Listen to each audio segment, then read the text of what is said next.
recording. I don't see. Meeting, please come to order. Barbara, please call the roll. We have Commissioners Levine, McLean Hill, Noonan, and Vasquez present. Thank you. I understand Commissioner Barad is on her way, but we will start. This proceeding is broadcast on Channel 35. The exact broadcast times can be found by contacting Channel 35.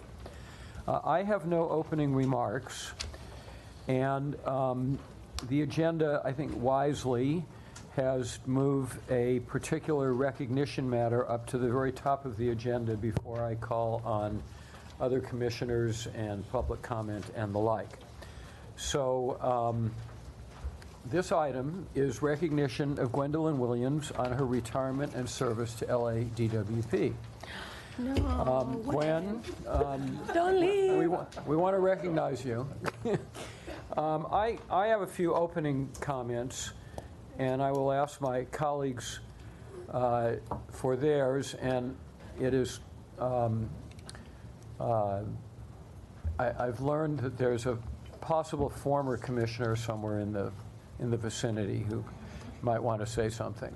And so we will recognize that former commissioner as well if he does want to say something.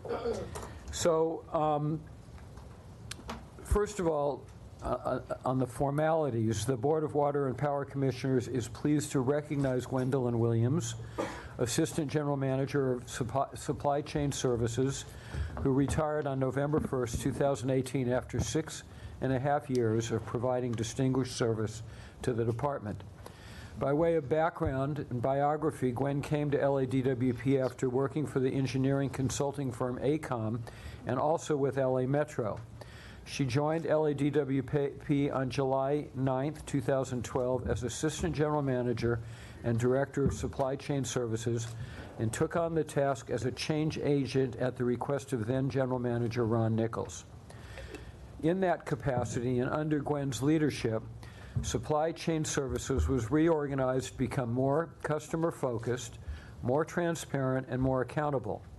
The LA Small Business Academy was established. The Supply Line newsletter to provide information on upcoming contracts was published to reach 15,000 suppliers. And she and her team created a comprehensive contractor administrator training program for DWP staff. Under her tenure, the vendor authentication program to help prevent fraud and abuse was established. The LADWP vendor fair grew to become one of the largest in the city. The development of an environmentally preferable products EPP program was created, and the initiation of a change in the city administrative code resulting in an increased dollar amount of contracts that could be approved by the board was approved that resulted in substantial savings and substantial savings of staff time. On a personal note, I want to say that I have very much enjoyed working with Gwen during the time that our tenures overlapped. We have one commissioner whose tenure preceded Gwen, our senior commissioner, and by way of tenure, that is. For Jill and I, we were appointed shortly after Gwen was brought on, so our service has largely overlapped Gwen's, although we came a little after Gwen did. And I have found Gwen to be accessible, creative, filled with good ideas, and always looking for ways to find solutions to thorny, difficult problems. In this department, that's an extraordinarily valuable skill. And I personally want to compliment and thank Gwen for all of her creativity and innovation and devotion to the department. So on behalf of the management of this department and the citizens of Los Angeles, the board thanks and commends Gwendolyn W. Williams for her service as a highly dedicated, motivated, and efficiency-oriented manager who served this department in an exemplary manner during her tenure. We extend our best wishes to you for a prosperous and enjoyable retirement. And to honor Gwen, we will present her after others have spoken with a resolution in appreciation and recognition of her service to the people of Los Angeles and to the Los Angeles Department of Water and Power.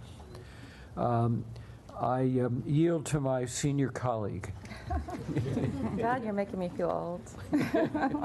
10-year senior. Well, thank you. Gwen, I feel it's okay to call you by your first name because we've worked so closely together. And as you know, during my tenure on this board, procurement has always been so important to me. And it wasn't until you came on the scene that we really started to see things change. Not only through your ideas, I also want to acknowledge my fellow board members, general managers, the mayor's office, but you truly took it under your wings and your intellect and your way of connecting and exciting a team to do so much, to do the following. Without you, I don't think we would have achieved equity metrics reporting as quickly as we did. And I feel so proud of this department for having done so. I know that Commissioner Funderbrook and I spent endless hours with you, not only in the evenings, but on weekends, and you telling us what the obstacles were, but somehow you overcame them to make this happen very quickly and proudly for our department. Secondly, I had the opportunity on November 30th to speak to our graduates from small businesses. There's a select few companies that were chosen out of, I believe, 455 small companies. 30 were chosen to work alongside other city municipalities and be led by the experts of DWP. And all of these small businesses, they were so impressive. And because of your newsletter and publication, I learned that each of these small businesses is going to get a very small profile to be shared not only with the department, but with the outside world. And my understanding was that you took the initiative to create this, and so I thank you for that. It's really, really transformed the lives of so many people, and all of these graduates were so appreciative, and they really missed you not being there. Also, you know, Commissioner Vasquez and I had the opportunity to be involved in the Women's Leadership Council that you created, and where there were hundreds of women attendees who, because of you, now feel comfortable to apply for jobs in engineering, jobs in leadership within the department. And again, this was your idea, you followed through, and you've impacted so many lives. Procurement and transparency, over the many years that we've worked together, you've taken Commissioner Fleming's ideas, my suggestions, you've made our platform so much more user-friendly, and it's so nice to see, after all of these years, to see more businesses feel like they are well prepared to bid on contracts for the department. Not only is this right for our community, but it's right for our ratepayers. We're getting more competitive bids, and you should take great glory in that. And I like your reporting. I like that you have put the bids online in such a public manner, and then you've reported to the board the outcome of these bids. Again, I think you've been stellar as it relates to the reputation of the department, and I know that I personally will miss working with you immensely, but you should feel very, very proud of what you've done for the city of Los Angeles and for the thousands of lives that you've affected. Other commissioners wish to comment? Commissioner Vasquez. Hold on, I'm trying to make this. Okay. Hi, Gwen. I feel like you should stand up.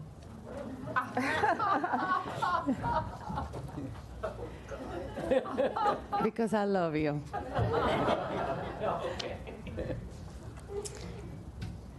I want to thank you so much for all you've done for the department, but mostly for women and for women of color.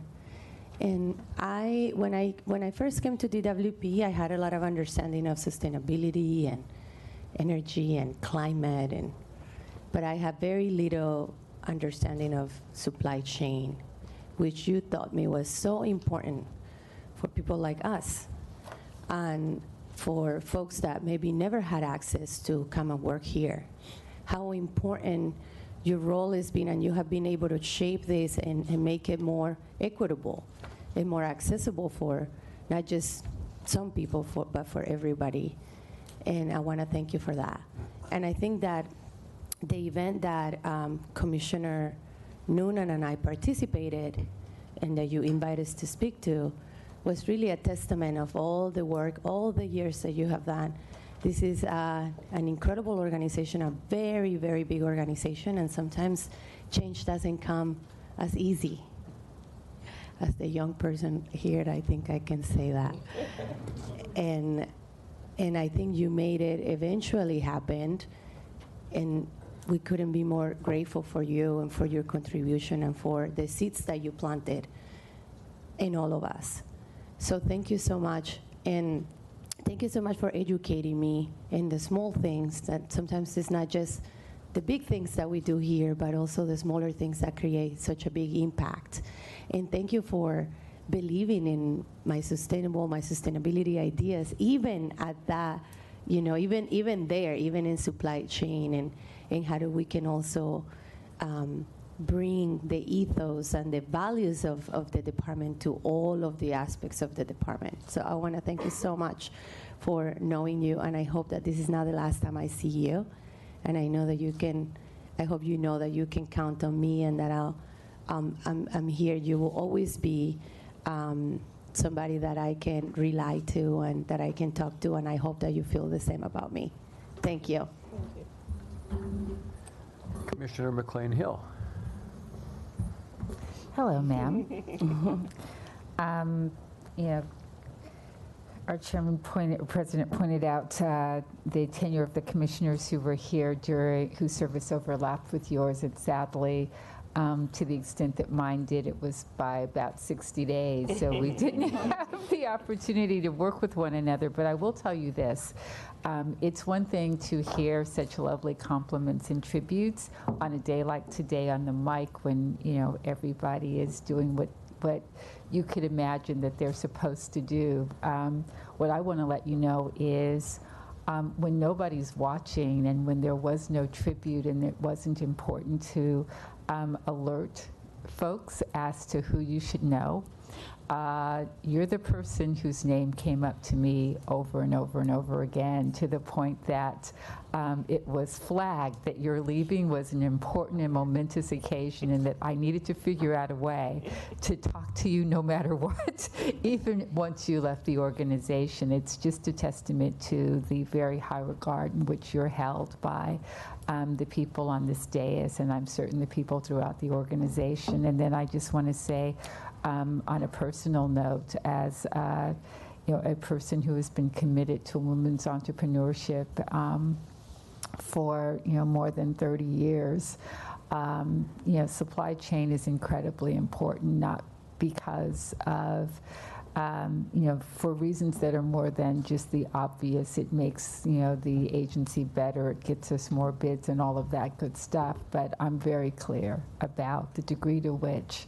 an equitable flow of resources and contracting opportunities translates into very different lives for people in communities everywhere. Empowerment is about the ability to, the opportunity to, the chance to take care of yourself. And as we continue to make strides toward what ultimate equality looks like, the role that you've played has been incredibly important, and you are to be commended, and I appreciate it. Congratulations, by the way. We have one speaker card. Barbara, would you call the speaker, please? Speaker is William Funderburg.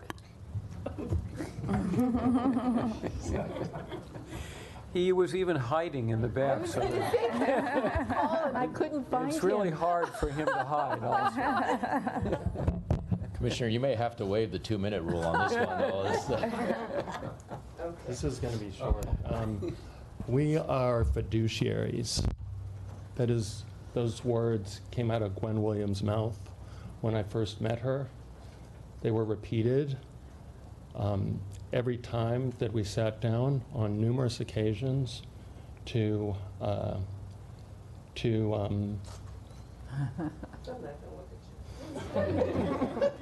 she was my mentor here.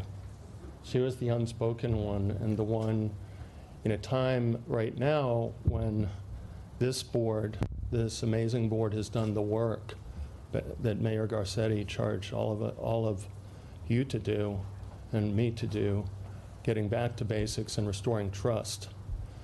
The Latin for fiduciary is fiduciarius, and to instill trust in one another. And I think that this board has done that. Gwen has been the silent partner for a lot of people. I'm happy to see that she's being recognized. We all know that she does not like to be recognized at all. But from the bottom of my heart, Gwen, I wanted to thank you for the time and effort that you spent. I was quoted as saying, Dr. Pickle, without Dr. Pickle, Equity Metrics would not be here, that he was indispensable. You are the root of Equity Metrics. The root never gets attention because it's below the ground. Without you, it would not have happened. So it brought not just equity, but more efficiency to LADWP. And doing that took a lot of work, a lot of difficult work, and I want to thank you again and thank this commission for supporting the work of Gwen and her successors at Supply Chain. It's very vital. Thank you again. Well, that's the most succinct that I've heard Bill in 5 years, and pretty much as eloquent as I've heard him during all that time. Gwen, how much responsibility do you want to take for Thunderbird? A lot. Okay. The floor is yours. Very difficult for me, my staff, but they were like, oh, my former secretary, Vicki, says, now you know how it feels. Because she never wanted to be put out front and be recognized. And it's very uncomfortable for me too. Even though typically when I get up to speak in front of a group for the many events that we had, you know, the staff goes, you don't ever need any notes, you just speak from your heart. And how do you do that? And well, today I couldn't do it. So I prepared something, and I'd like to go through it. It's not that long.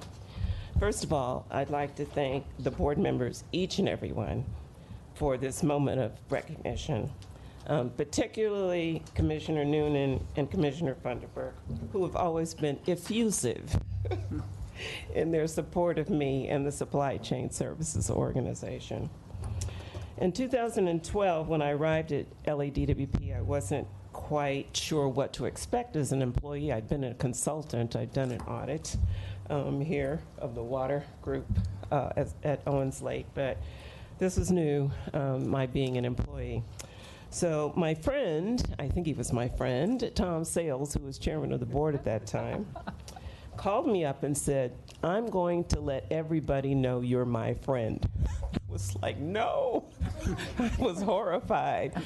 But, you know, maybe it helped. Maybe it helped. I must say that in the 6.5 years that I've been here, I found this board to be one that was engaged, respectful, and supportive of every initiative that I brought forward. I was always grateful for your interest, your kindness, and the fact that when I asked for your support, even when it was difficult, as the chair, Mr. Levine, will attest in our battles with the Ethics Commission, you always said yes. It made my way easier, and for this I'll be eternally thankful. I know the decisions you must make, the time that you must spend, and the responsibility you bear on behalf of LADWP's ratepayers. It's challenging and probably keeps you up at night as it did me, but we're a better community because of your sacrifice. Over the years, I've stood before a number of governing bodies. When I was a young 30-year-old working at USC, I was asked by a friend to take on and accept an emergency appointment working as a planning supervisor for the Community Development Department. All of a sudden, I was thrust into the role of presenting before City Council's Grants Committee with 3 gentlemen, Art Snyder, Joel Wax, and Dave Cunningham, who Commissioner Levine and Commissioner Barad probably remember, who were very smart, very outspoken, and very powerful councilmen.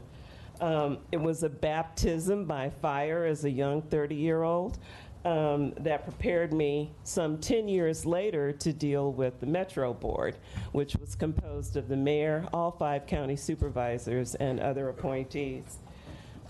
The start of the gray in my hair came from the 10 years that I was in front of that board at Metro, dealing with the award of multi-million-dollar transit contracts and all of the politics that comes along with that.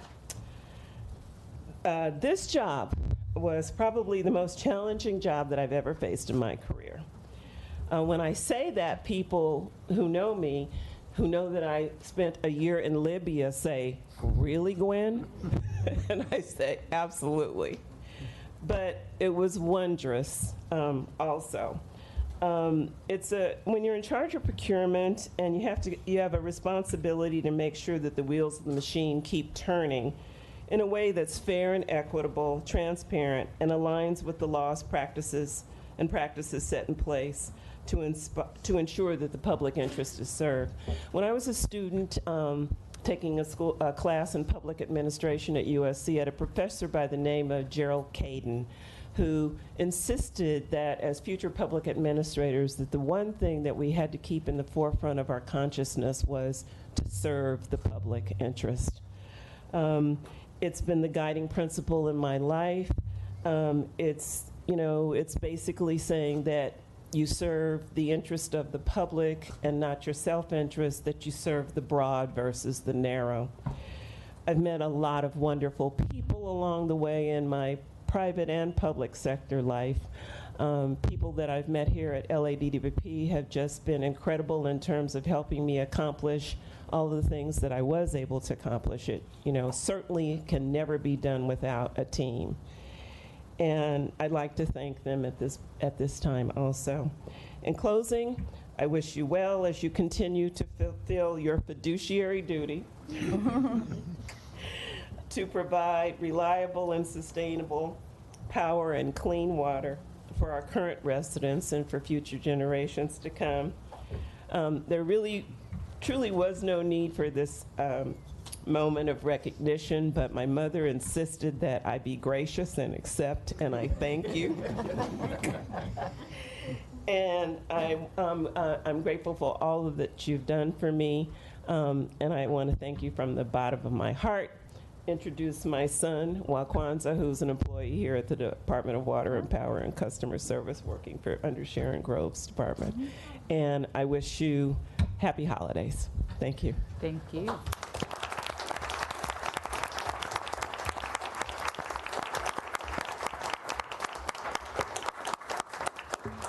Well, we unanimously thought there was a need for this, and I'm very pleased that we thought so and did it. Now, Commissioner Barad arrived a little late, and this is a pretty tough act to follow after Gwen's comments, but you want to try? Jill, do you have any comments you want to make about Gwen? I think your mother will be very proud of you because you were very gracious. And everything about you is so professional. It's been really a pleasure to work with you. And I always knew that you had our welfare at heart and the welfare of the department. And I want to thank you for that. And I wish you whatever you do in the future, good luck, and I'm sure you will succeed. Thank you. And I'll just add, I want to compliment you on your old-fashioned view of public service. Yeah. It should be taken to heart in the 21st century. We have a motion explaining in a variety of ways why we are commending Gwen Williams. Does someone like to make, we have the resolution. Would someone like to move approval of the resolution? I would be honored to move it. And I would be honored to second it. Those in favor? Aye. Any opposed? It's unanimous. Congratulations. And why don't we have a photograph? And we'd like any former commissioners in this room to come join us. To join.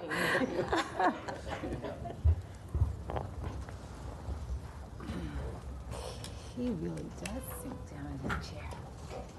Oh, there he's all the way in the back, huh? Mm.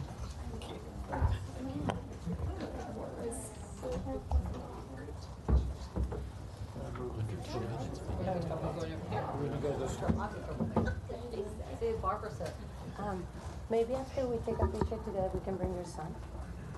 Yeah. Come up now if you want. He's taking pictures, so I think he's in picture duty. I've never known you to be shy. Are we doing I've never known you to be shy. Yeah. Yeah, let me, let's do this. You are my selfie. Let's see, it's very complicated. You see Barbara? Okay.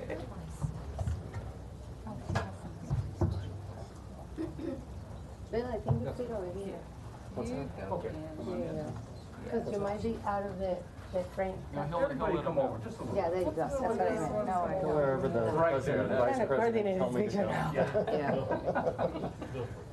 Okay, look, take your, That would be a good one. your tag. Tag. We know. Very nice. Okay, here we go. All right.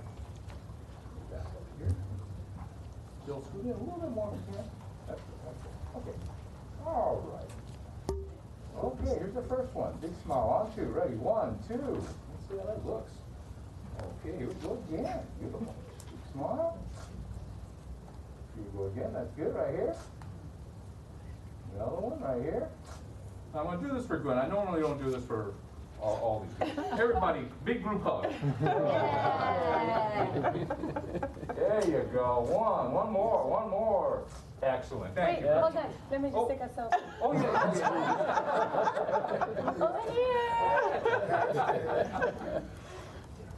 There you go.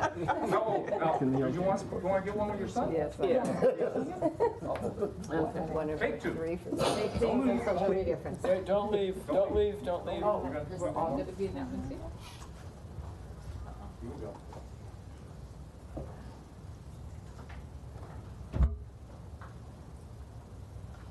Appreciate you all. Thank you. We appreciate you and your mom. Get right in there with mom. Okay, there you go. Okay, let's do that one more time. Everybody, right here. Okay. All right. Here's the first one. Okay, here we go again. That's good. That's good. Now big group hug again. One more time. Big group hug. Right here. Yay! Excellent. Thank you. Okay. Very good. Thank you.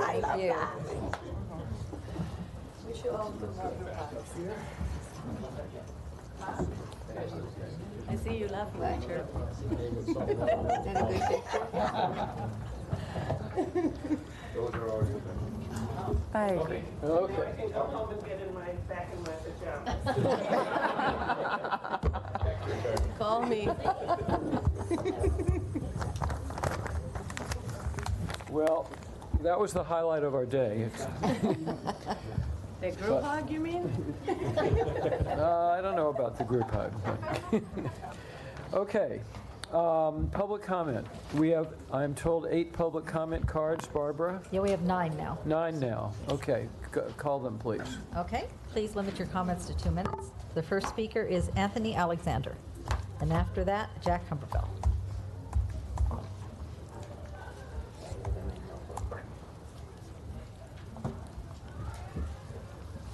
Hi, y'all.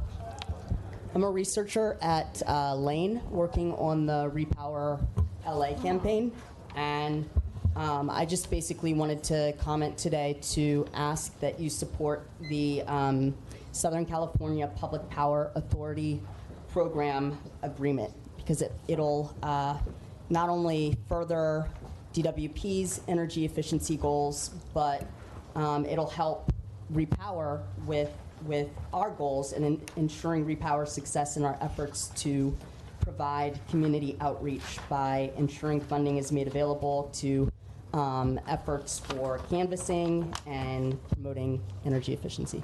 That's all. Thank you. Okay, the next speaker is Jack Humberville, and after that, Jasmine Vargas.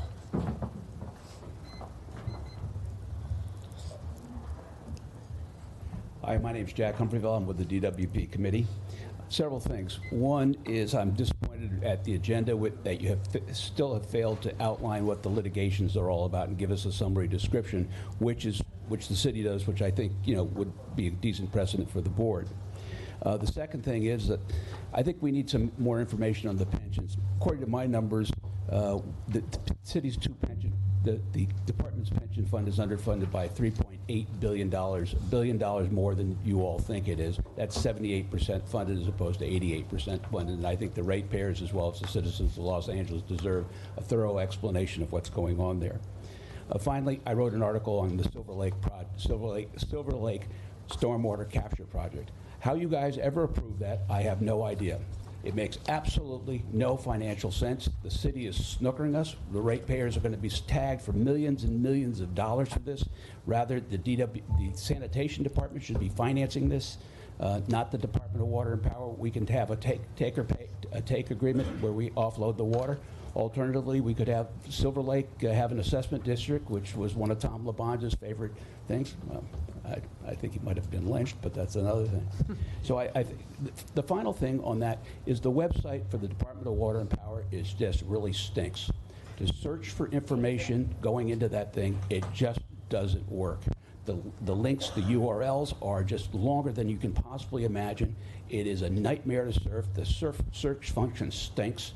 You really need to do something about this if you want to have an open and transparent thing. The final comment is on the 100% Renewables Committee. We went out there and canvassed all the neighborhood councils. We canvassed our Department of Water and Power mailing list. I'm sure Joe Romalo did this. We went out there and searched really high and low for people. Quite frankly, it is not diversified. There are too many people from the environmental community on there and not enough ratepayers. Thank you. Thank you, Jack. Okay, the next speaker is Jasmine Vargas, and after that, Nancy Soto. Commissioner Noonan. Thank you, President Levine. I know that typically we are not supposed to respond to public commentary. That being said, given how very, very involved Mr. Humperville is with DWP and how many people do read his reports and articles, I would like to suggest that just as how we made procurement services so much more user-friendly, that we make our website equally as user-friendly. And I would also request that, given the last board meeting where we did talk about pension debt at great length, that conversation be shared with him. I think, it's so vital for people like him who care, who communicate to our ratepayers to have the facts. And so if it makes him more comfortable, perhaps you could assign someone from the department to meet with him and Dr. Pickle. Thank you. Thank you. Okay, Barbara. Okay, the speaker, Jasmine Vargas, and after that, Nancy Soto. Good morning, Commissioners. My name is Jasmine Vargas, and I'm a senior organizer with Food and Water Watch. We work in the communities with the ratepayers and other impacted people in the city around issues of water, clean energy, and climate justice. Right now, I'm here in front of you today to speak about the OTC, or once through cooling study and recommendations that have been made to the board 2 weeks ago at your last board meeting. And I also want to basically share that our Food and Water Watch and our supporters are behind a lot of other environmental and nonprofit organizations that have been following the OTC study since its inception. We are very concerned about the transparency of the decision-making for the study and the opportunities that ratepayers from all over the city will have to learn about it and to be able to give their 2 cents, especially since you're asking for more than just 2 cents to make this work. We have lots of community members here that are going to be speaking about this as well. I work also as a partner with the Repower LA Coalition, and I support a lot of the efforts for energy efficiency, solar, and clean energy that are going up for the utilities transformation to a clean energy utility. So I don't see any good reason for any of you to support more resources, more money, more ratepayer money to repower gas plants in our city. Gas is not the future, and it's not a bridge fuel. That is false dichotomy. We have to pick between reliability and clean energy. We are already where we need to be to make this real and happen. Not to mention that we are running out of time. We have less than 10 years to try and meet the clean energy and other climate emission reduction goals that we have. And finally, I just want to say we can't put it on the most vulnerable, on the backs of the most vulnerable in our communities. We have to make sure that this transition is equitable. Thank you. Okay, the next speaker is Nancy Soto, and after that, Stella Usura. Hi, I'd like to introduce myself. My name is Nancy Soto. I'm an 18-year-old college student going at LABC. And I'm here to speak on behalf of the environment, my community, and future generations.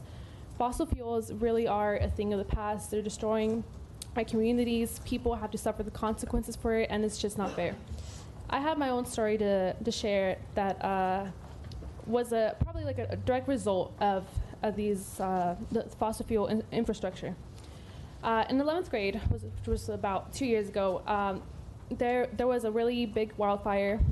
Not a surprise, considering it's been just nonstop wildfires for the past 1 or 2 years. But school had to be canceled the day after, because on that day, I remember very vividly, the smog and the pollution was just so unbearable. Kids were literally rushing to the classes as soon as they could, because they were trying to cover their faces, whatever they could find, because it was just unbearable to breathe in all that toxic. Our community shouldn't have to suffer because of the greedy fossil fuel industries that only care about their own money, but literally don't care at all for the people. Which is why I say that we should root for renewable energy, because really fossil fuels are just a thing of the past. They are not sorry. They are not really reliable whatsoever. And that's why really clean energy is the future, and it's the best for our community and for future generations. Thank you. Thank you. Okay, the next speaker is Stella Usura, and after that, Andre Ramirez. Good morning, Commissioners. Thank you. My name is Stella Ursua. I am the Outreach and Partnerships Manager at Grid Alternatives, the Greater LA office. And real quick, we connect disadvantaged community members to low-cost solar, and we've installed approximately 1,600 solar systems, saving families living in LA County over $44 million in lifetime savings, or energy savings, and preventing the release of 82,000 tons of greenhouse gas emissions. We're really proud about this, and that we're able to assist environmentally disadvantaged communities in reducing greenhouse gas emissions. And we believe that LADWP should be investing all future infrastructure dollars to produce clean energy and continue to reduce greenhouse gas emissions, instead of investing ratepayer dollars on building outdated, dirty energy sources. We at Grid believe that gas plants will not solve LA's most important energy problem, which is its aging infrastructure. It's not energy supply. We need to invest in a modernized grid to replace this aging system with more reliable, cleaner energy for our ratepayers. Our aging grid is struggling to keep the lights on in neighborhoods across the city. There have been numerous outages over the past year, often on the hottest summer days when we need the power most. It makes no sense to run a fossil fuel plant on these hot days, as it would produce even more emissions, adding to the already dangerous levels of smog and making our overheated grid even hotter. Rather than wasting money on unnecessary gas plants, we urge you to focus on investments that make our grid cleaner, stronger, and more resilient. And I urge you to use this money to improve our grid and replace outdated infrastructure, and invest in battery storage and renewable energy instead. Thank you so much. Thank you very much. Okay, the next speaker is Andre Ramirez, and after that, Rory Stewart. Good morning. My name is Andres Ramirez. I'm here on behalf of the Los Angeles Clean Energy Coalition, also a part of Pacoma Beautiful, an environmental justice organization based in Northeast San Fernando Valley. I'm also here to talk about the OTC study. We really feel this is a pivotal moment, and we're looking to your leadership in getting our city to a cleaner, reliable future. that doesn't rely on natural gas, which we feel is a fossil fuel that has negative impacts on communities like Wilmington, like Pacoima. And it's important that if we're looking to invest into the future for this city, for this utility, that we take into account what effects it has on the ratepayers that help make this utility what it is. There are cleaner options, there are more reliable options, and we gotta push our utility to be innovative and at the forefront of this change. So we urge you that you take this seriously, that we don't fall into the fears of reliability and the Olympics and the airports, and really think about the effects on our communities, on our ratepayers, and really getting Los Angeles to be a leader in the fight against climate change. Thank you. Thank you. The next speaker is Rory Stewart, and after that, Andrea Ostenso. Thank you. So my name is Rory Stewart. I work with the Los Angeles Business Council, and I apologize for my voice this morning, a little under the weather. But I wanted to echo a lot of what the other members from the LA Clean Energy Coalition have already spoken about. And first, just want to say that we are very proud of your efforts for expanding access to energy efficiency programs, accelerating clean energy commitments, and for developing a 100% clean energy working group. And as the supplier of millions of ratepayers, we urge you to invest the precious customer funding into projects that support good health and build equity in our communities by following the state's 100% clean energy goals. Replacement power should be competed for the cleanest energy alternatives at the lowest cost. So we insist that LADWP follows the path that other utilities have already embraced to think beyond the status quo and instead invest wisely in an energy system that will be resilient, reliable, clean, and show that LADWP is a global leader in the future of our energy system. Thank you. Thank you. Okay, the next speaker is Andrea Ostenso, and after that, Eddie Kaufman-Morrow. Hi, my name's Andrea. I work with Global Green and Environmental nonprofit based out of Santa Monica. And I also wanted to speak on behalf of the LA Clean Energy Commission and draw the line in the sand that we do not want or need any new upgraded or new gas plants. Southern California suffers from some of the dirtiest air in the nation. The cumulative impact of fossil fuel burdens local communities, especially low-income neighborhoods and communities. The people of LA do not want or need any new gas plants, and other fuel options exist that aligns with the state's goals of protecting our people and the planet. For example, at Global Green, we work on transforming waste into assets by conducting biogas projects in the cities in the LA area. Assembly Bill 1826 and Senate Bill 1383 are mandating organic waste recycling across the state and have set goals to reach 75% recycling by 2020. These mandates will require that 20 billion tons of food waste be recycled each year through anaerobic digestion or composting. Anaerobic digestion takes food waste and green waste and turns that into biogas, which can then be turned to electricity or compressed natural gas. Anaerobic digestion reduces waste being sent to landfill, creates clean energy, and reduces greenhouse gas emissions. To achieve the goals targeted by SB 1383, CalRecycle estimates that the state will need 15 to 100 new or expanded composting and anaerobic digestion facilities at roughly a $2 billion capital cost. Gas plants are costly, unnecessary, and at odds with our city's clean energy goals. Instead, our state needs to be investing money into renewable clean energy sources. Any spending on gas plants is a failure in leadership for our communities and will be met with public opposition. Thank you. Thank you. Okay, the next speaker is Eddie Kaufman-Morrow. Hi, how are you? Hi everyone, I am Eddie Kaufman-Morrow. I am the LEBC Commissioner of Campus and Environmental Affairs and the External Affairs Officer for Region 7 through the SSCCC. Today I came here with an organization that has opened my eyes to reality that is so close to home. Thank you Sierra Club for coming out here with me. I am also here to represent Los Angeles Valley College, the ASU board, we recently went to a beach cleanup and toxic tour.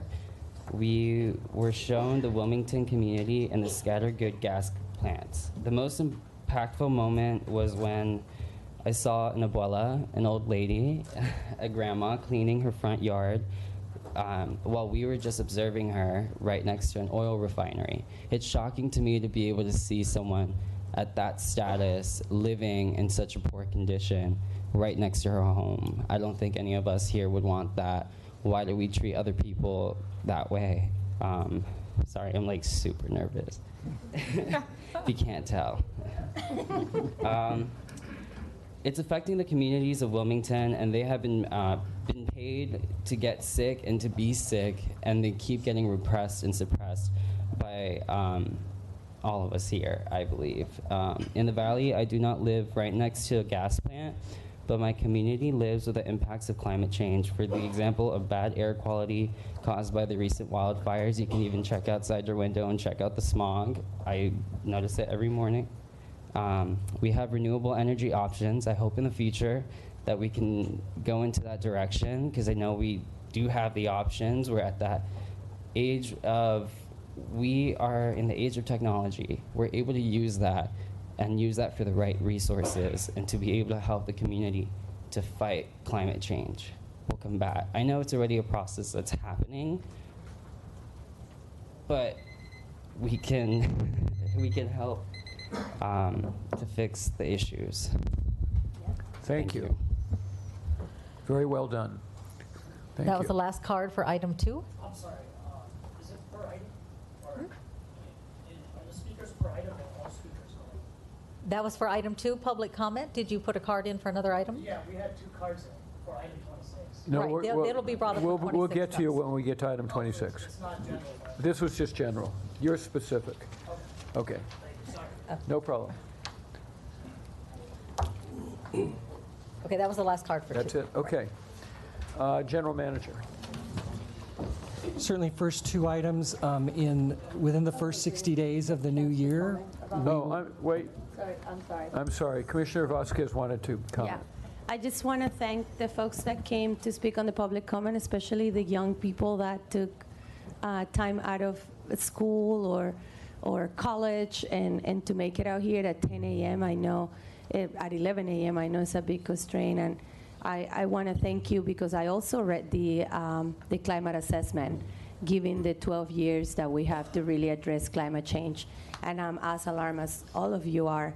So I appreciate you guys participating and being part of it, and the OTC is an integral piece of how we're going to get to 100% renewables, and we need you to be here. And thank you for bringing your voice and getting involved. And as Jack mentioned earlier, another speaker and another item around the 100% renewable advisory group not being as diverse, I really hope that the voice of young people also can be included in this study, and you can bring that voice and that energy that the department also needs. I believe that to change everything is going to take everyone. So thank you all for coming. Good. Okay, General Manager. Thank you. Within the first 60 days of the new year, we will be bringing back a presentation to the Board of Commissioners on our pension system and funding, and we'll also be bringing back the report on our website and the plans for improvement.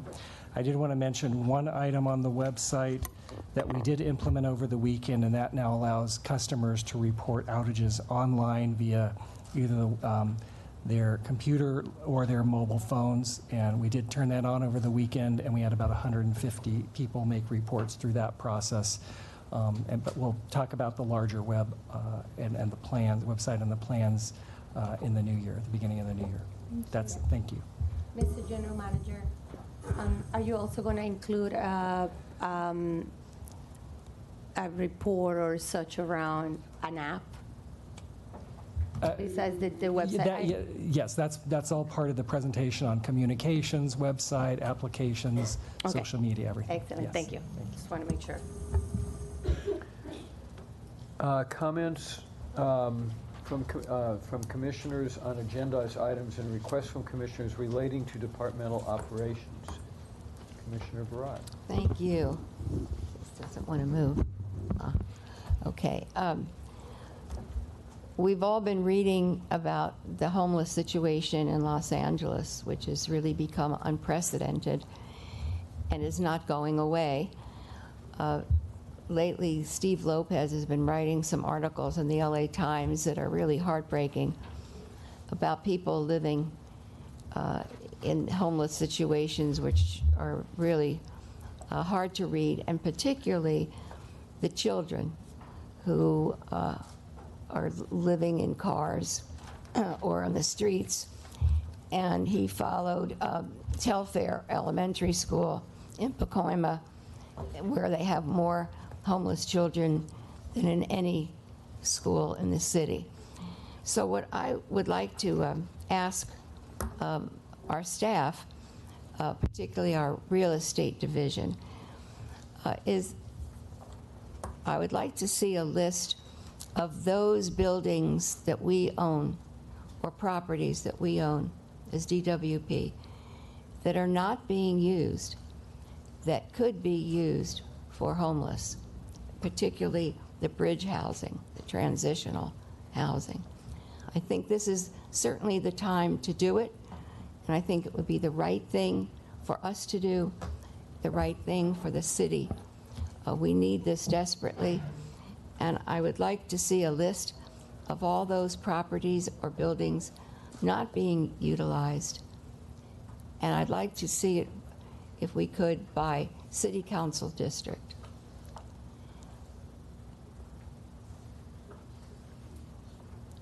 And I'm wondering if a month would be enough time, or would you need 2 months? 30 to 60 days. 30 to 60 days. So that would be 45. Do I hear 45? Okay. By the end of January. Yes. Yeah. Okay, thank you very much. Thank you. If it's two things, if I could just add a slight tweak, if it's okay with Commissioner Barad to her request, would it be possible to include in that request any practices or policies that might make property that is otherwise not being utilized unavailable for repurposing in a way that might support our homeless, our goals to reduce homelessness? Is that okay? Yes. Okay, great. And then also, I thought I heard that someone was here to speak on item 26, but I just wanted to also note that I'd like that item pulled so that there can be a specific presentation on Okay, it. although we're not at the Oh, that's polling not where point that, yet, but- oh, I thought that, so we Yeah. don't do it up here so she knows for down here? Okay. Yeah, but So I'll save it for 7. Okay. Thank you. Other comments from commissioners? Ratepayer advocate? We may have brief comments on the presentations A and B, and also brief comments on items 19 and 26. Okay, thank you. Okay. Barbara, discussion with neighborhood council representatives on any neighborhood council resolution or community impact statement filed with the city clerk which relate to any agenda item listed or being considered on this agenda by the Water and Power Board. No community impact statements or formal positions were filed by any neighborhood councils on the items on today's agenda. Okay, thank you. We are now at the polling point. Missed it by 20 seconds. 26. Commissioner Barad and I need to recuse on 27 and 28, so both of those will need to be pulled for that purpose. We have completed item 32. There are speaker cards on item 26, so that will be pulled. I have been asked to defer items 11 and 14. Is there a motion to defer those two items? Second, those in favor? Aye. They are deferred. So the items left for either consideration or consent are items 12 and 13, items 15 through 25. We do have a speaker card on item 19. Oh, I'm sorry. So 19 will be pulled also. So items 15 through 18. I've confused myself here. What happened to 12 and 13? But you said that they were good to go. The items 12, right, 12 and 13, 15 through 18, 20 through 25, and 29 through 31. Do any commissioners wish to pull any of those items?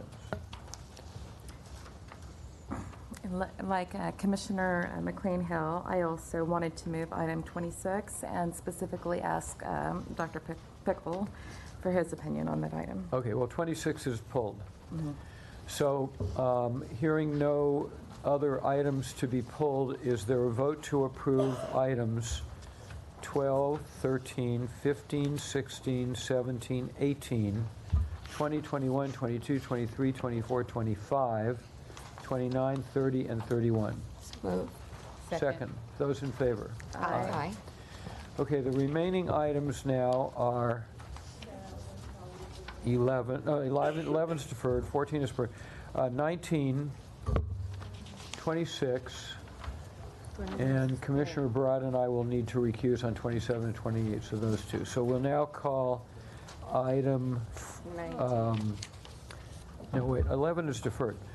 Item 19, and there's one speaker card on item 19. Okay, the speaker is Jack Humperville.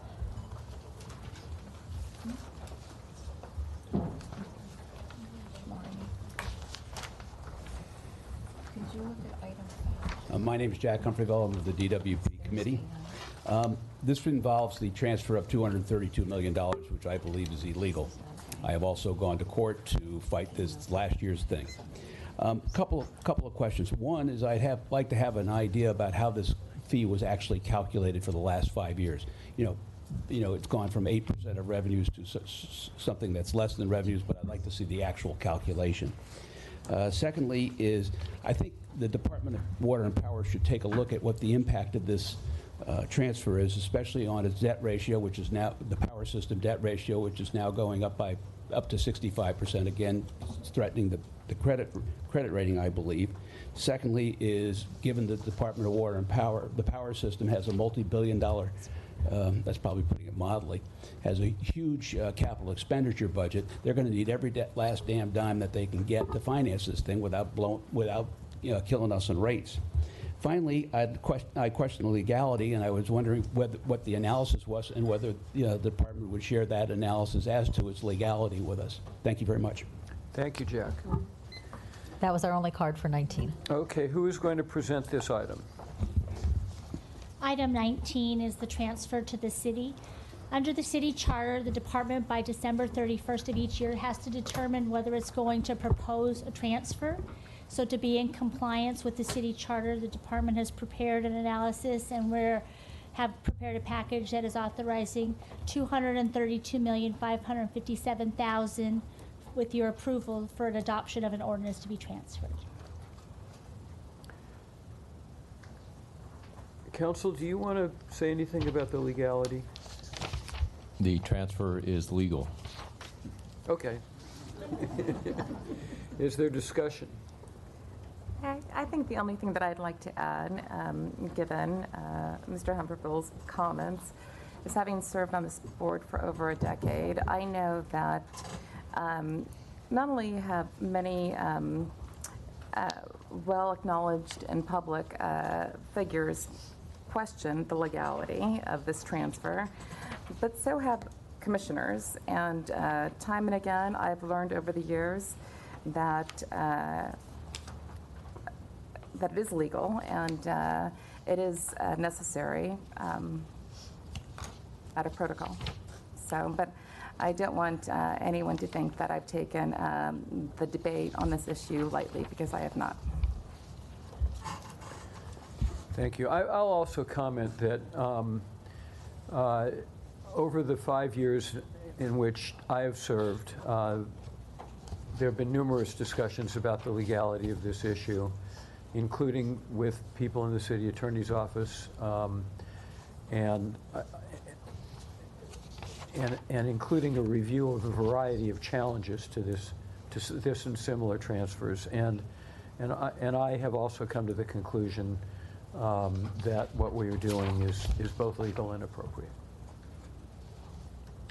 Is there a motion? I'd like to move item 19. Second. Those in favor? Aye. Any opposed? It's passed. Thank you. Item 26, we have 3 speaker cards. Item 26? Yes, item 26. 26. We have, the first speaker is Sally Lee, and after that, Rohan Shah.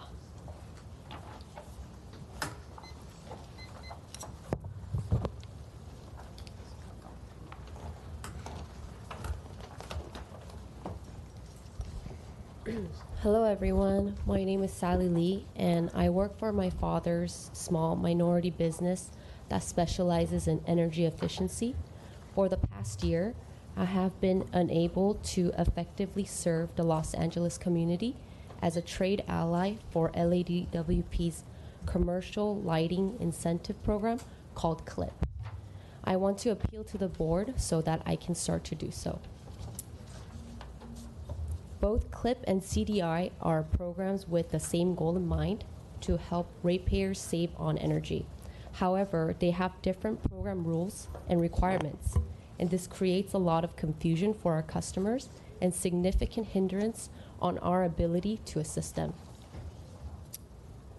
To effectively assist our ratepayers on achieving their energy efficiency goals, my suggestion is to either combine the 2 programs, CLIP and CDI, into one, and/or to make the program requirements and the rules the same for both.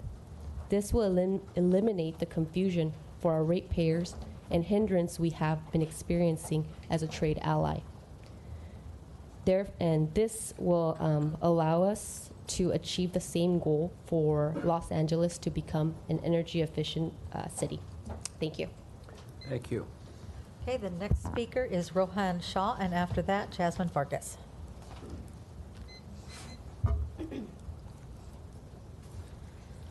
Good morning. Respected board members, my name is Rohan Shah. I'm the owner of Ohm Energy Solutions, a small local business. I've been a trade ally with LADWP's commercial lighting program since early 2017. Recently, the CLIP department modified their rules in receiving LED lighting upgrades and incentives, and continues to do so, which is harming small businesses like mine.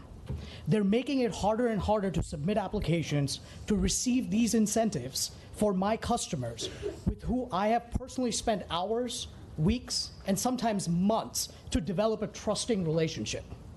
Meanwhile, through this SCAPA contract, board item number 26 on the agenda, a single multi-state company is cannibalizing businesses like mine because of the commercial direct install program.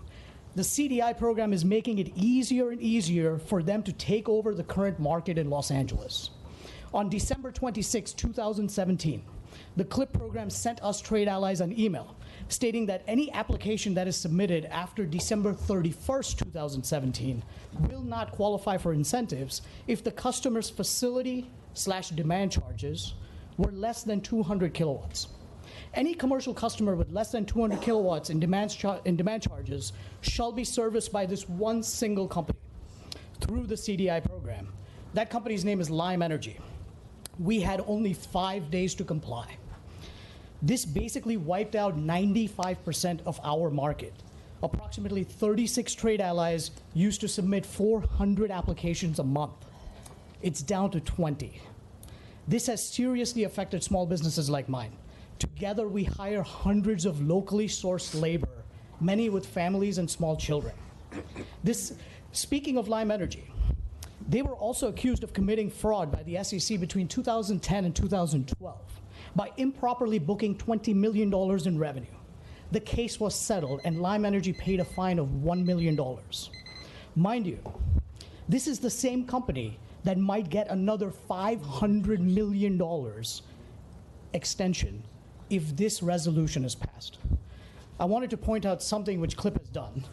Every proposed light fixture should have an LM79 report from us, no exceptions. Lime Energy does not have this. Every existing proposed light fixture should have a picture submitted. Lime Energy does not have this restriction.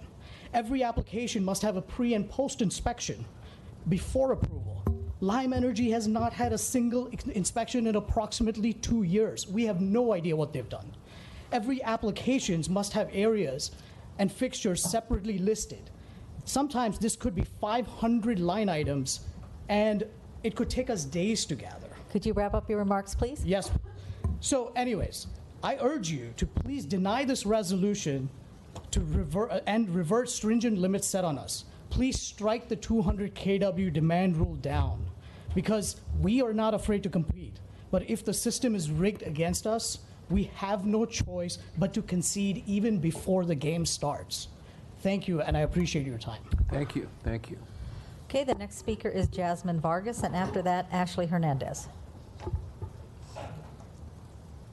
Hello again, Jasmine Vargas with Food and Water Watch, also a coalition partner with Repower LA Coalition. I'm here to support the approval of the participation agreement between Southern California Public Power Authority and the Los Angeles Department of Water and Power for $500 million for energy efficiency.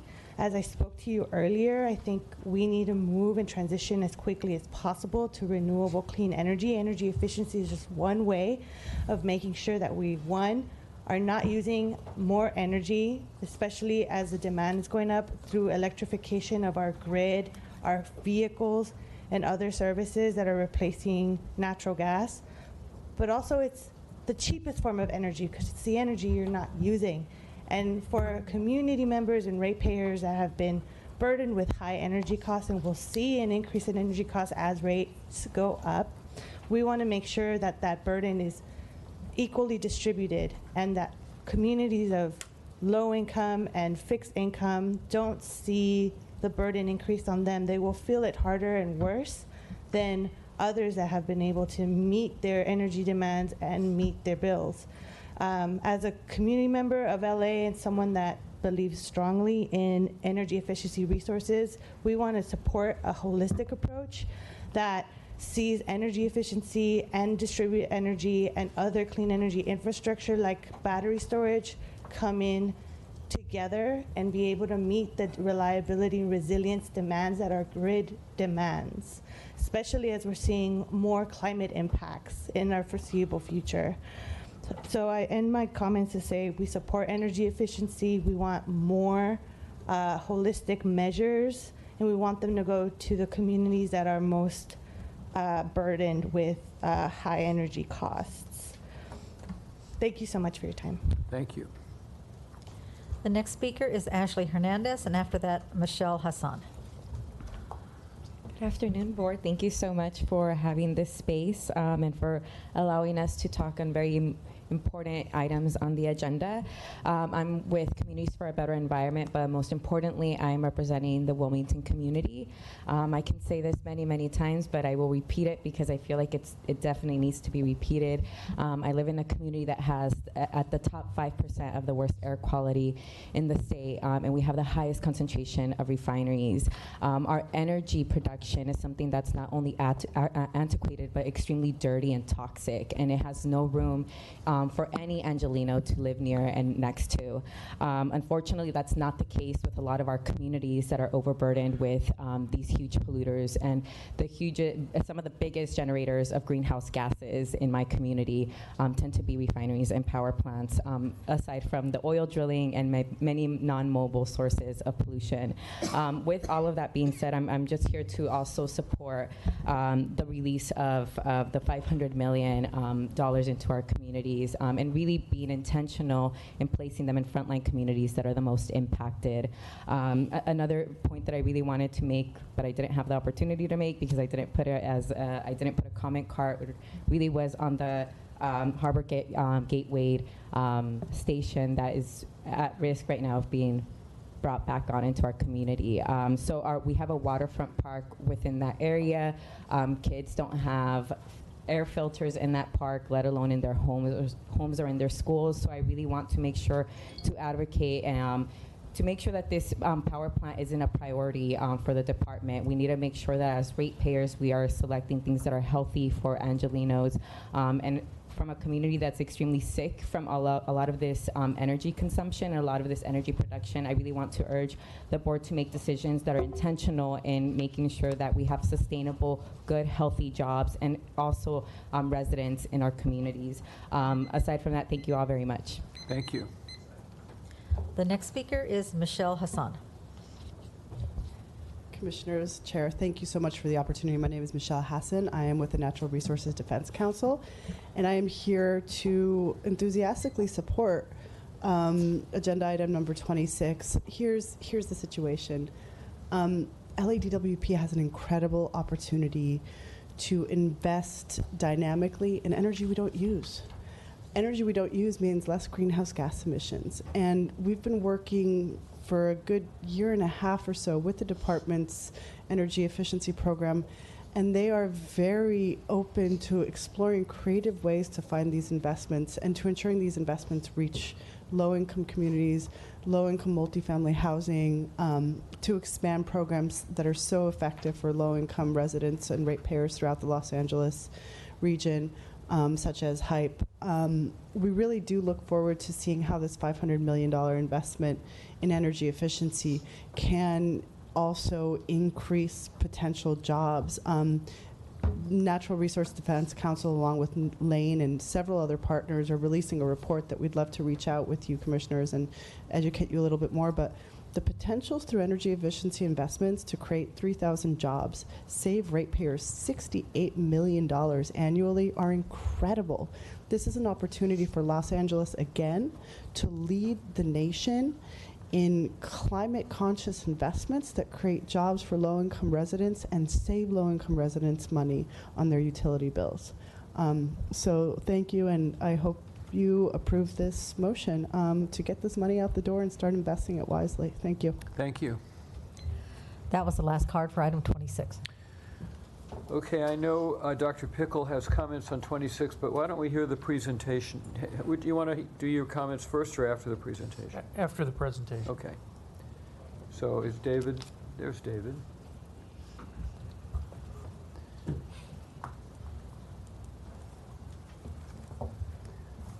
Good morning, President, Commissioners. I'm David Jaco, Director of Efficiency Solutions here at DWP, and Brian Cope of SCAPA has joined us as well, Southern California Public Power Authority.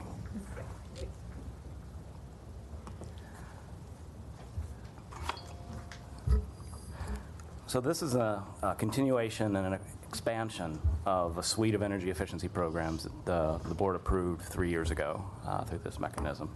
But I want to just give a little background, kind of sets the stage for why energy efficiency is so important. First in the loading order for utilities for serving new load.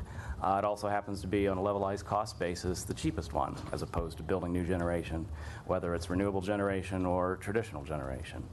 Energy efficiency always comes in very favorably when compared. Additionally, we have a very aggressive goal to hit 15% of power supply by 2020 through energy efficiency.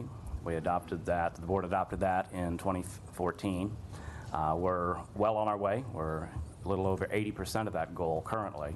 So now we're looking out to 2027, where we're also setting up a rolling 15% target. So we keep the aggressive pace of energy efficiency going. We have a detailed plan to achieve these goals, 2017 potential study. That's a market assessment that shows that the potential is there. It's a feasibility study. Is it technically achievable? Is it financially achievable? Will the market rise to it? And we believe that these are achievable goals on all those dimensions. We develop a detailed portfolio business plan that we're currently in the process of updating out through 2027. We have that drafted. And then we also have regular monthly reporting, KPI reporting, and ongoing evaluation of programs and their effectiveness. Last fiscal year, we achieved 477 gigawatt hours in energy savings on a $168 million expenditure. The goal this year is a little less, but we expect to overshoot it. We're already on track, and we have a budget of $198 million this year, inclusive of the $20 million that this board added for attic insulation, attic and roof insulation for the next 5 years. So the purpose of this proposed agreement, again, it's an expansion, a continuation and expansion of a suite of programs that have already been operating for 3 years.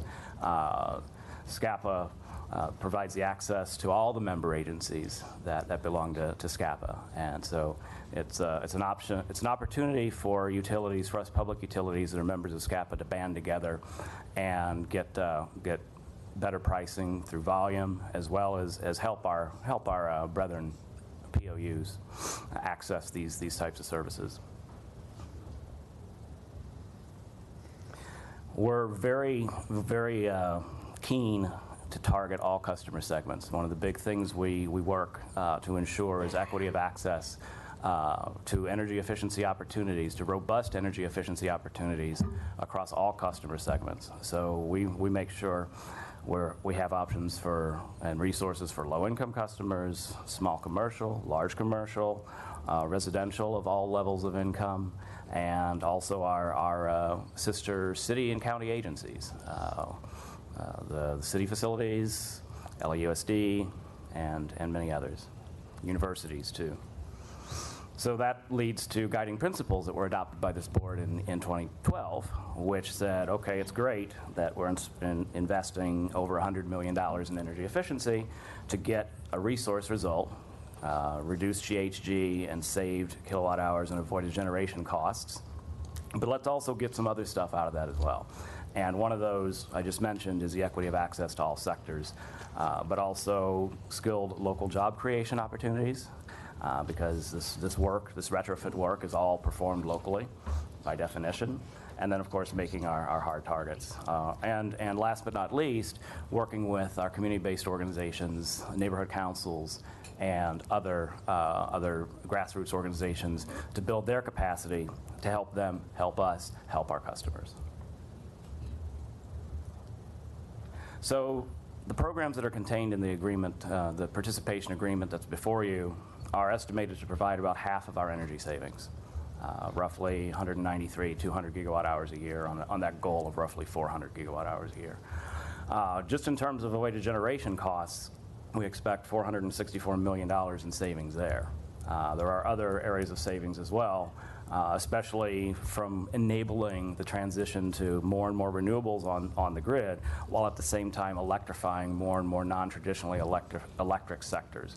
And that's a key challenge the department faces over the next 20, 30 years. SB 100 will result in a significant load growth for the department. At the same time, we're also trying to make everything renewably powered. So energy efficiency comes in and helps make everything smaller. That's the key. We'll have the expanded opportunities with the new $20 million attic and roof insulation initiative. And we also can prioritize how we direct these programs. And that's a key point I want to stress. These programs are not carved in stone. We don't pull the trigger on day one and then 5 years later get a report back, 3 years, 5 years later get a report back. We're working with these programs, monitoring these programs on a day-to-day basis, and we have the ability in this agreement to make changes at any time. We can stop a program, we can change a vendor, we can completely reconfigure a program and restart it. And we can identify an unsuccessful program and move resources to successful programs. So we have full flexibility. Just because it's going through these contractors does not mean that once the ball is in motion, there's no changing it. I'm sorry, excuse me. I have a question about that. So how can you ensure that? The way the language is written in the contracts, we're given, we have the ability to issue any change we want to make to the program, we issue in writing. And if the contractor decides they don't want to accept it, then we can terminate.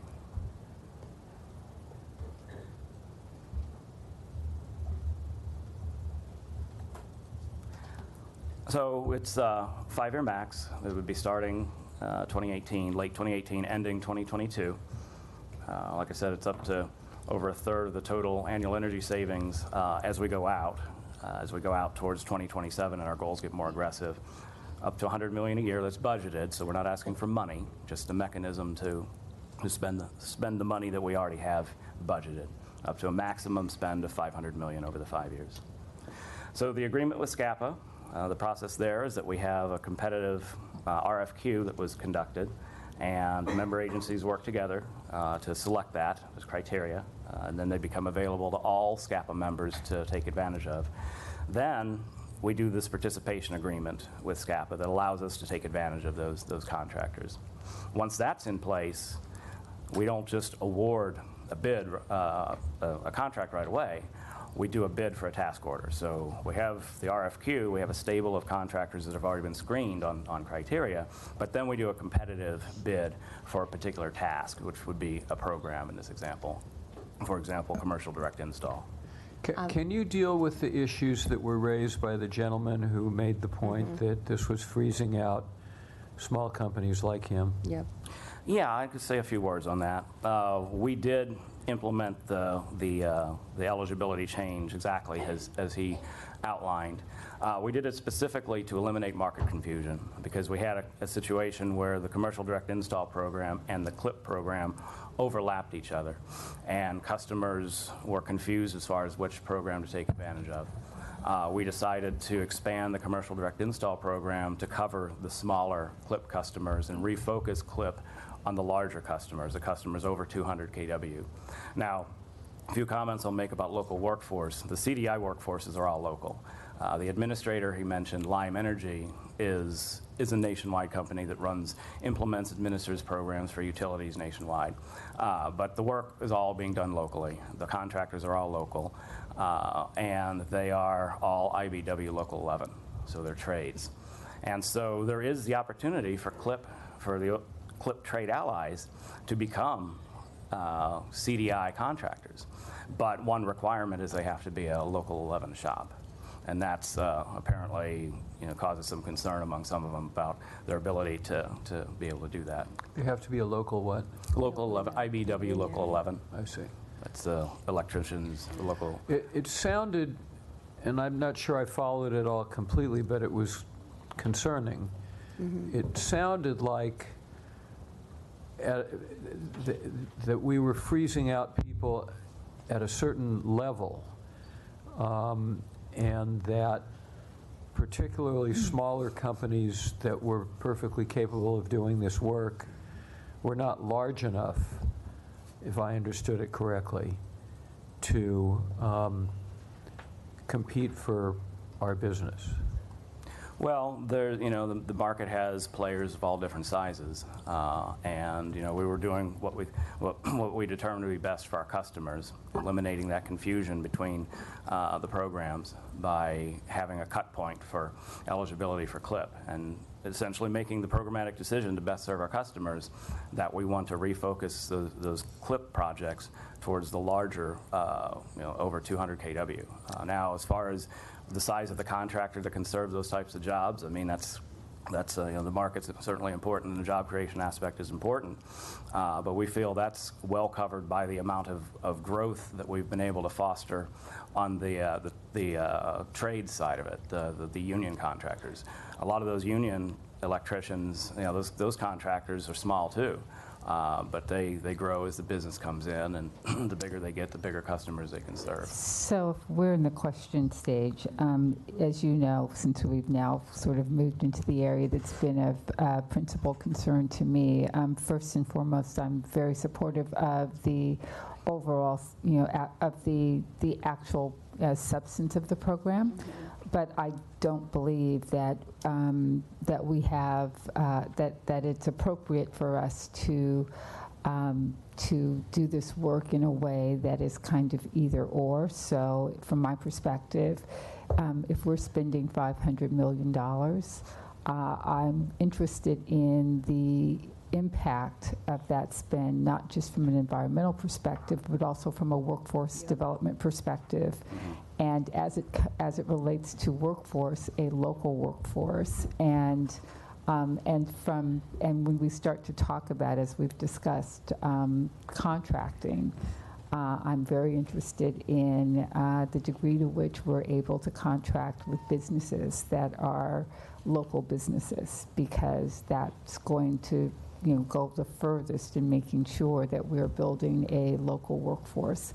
I am curious as to how these things are currently tracked, what data we have, how that data is used in making decisions about programmatic elements and also contracting requirements, and what our current baseline is as it relates to local businesses, as it relates to local workforce, and not, I mean, it's a fitting, this conversation is fitting in light of the fact that the resolution that we presented earlier today, in order to achieve impact, you actually have to focus on the details. And so I'd be interested in the degree to which those are details that we are focused on, and what you can tell me about where we are, so that we can think about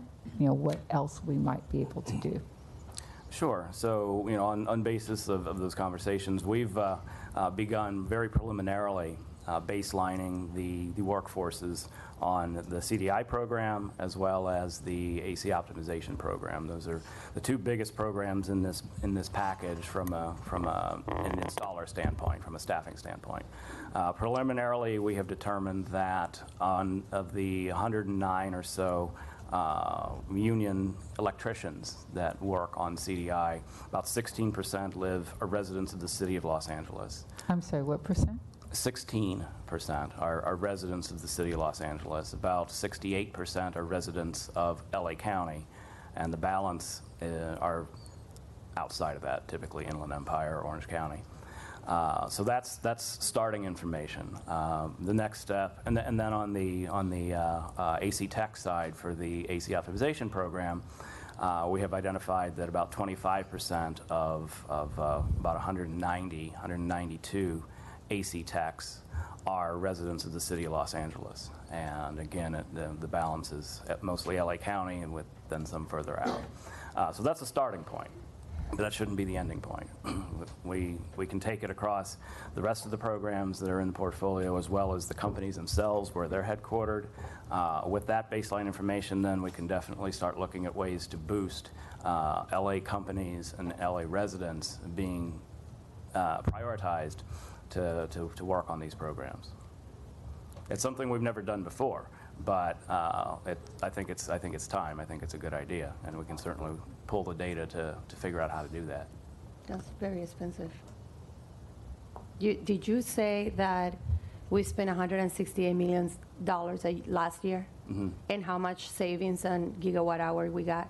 It was 478 gigawatt hours, 477 gigawatt hours. So that's about $356 a megawatt hour? Yes. I will say that, I mean, I was not a math, major in college, but that's really expensive for energy efficiency. Well, so here's the disconnect on that. That's just first-year savings. So we saved 477 gigawatt hours of new savings. That $168 million got us 477 gigawatt hours of new savings. Now, those savings will continue to accumulate year after year after year through the measure life. Okay. LED is about a 10 to 12-year measure life. So you could expect those savings will recur. So the expenditure's out there, $168 million has been spent. Even if we don't do anything more, if we shut everything down, those savings are baked in. They'll continue to accrue. So that's why when we talk about levelized cost and compare it to the other sources of generation, that's why it comes in cheap, because it's factored over time, just as the other ones are. I understand. So you mentioned that we have program guidelines and such.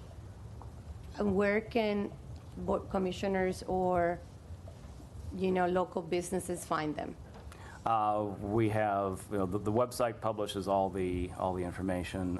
We have printed materials as well. If anybody calls in, we get inquiries all the time through various channels. Our staff is out at community events all the time distributing materials. We also go to trade events and conferences that are more technically focused on a specific industry, and so we'll have we'll really target the information for that market.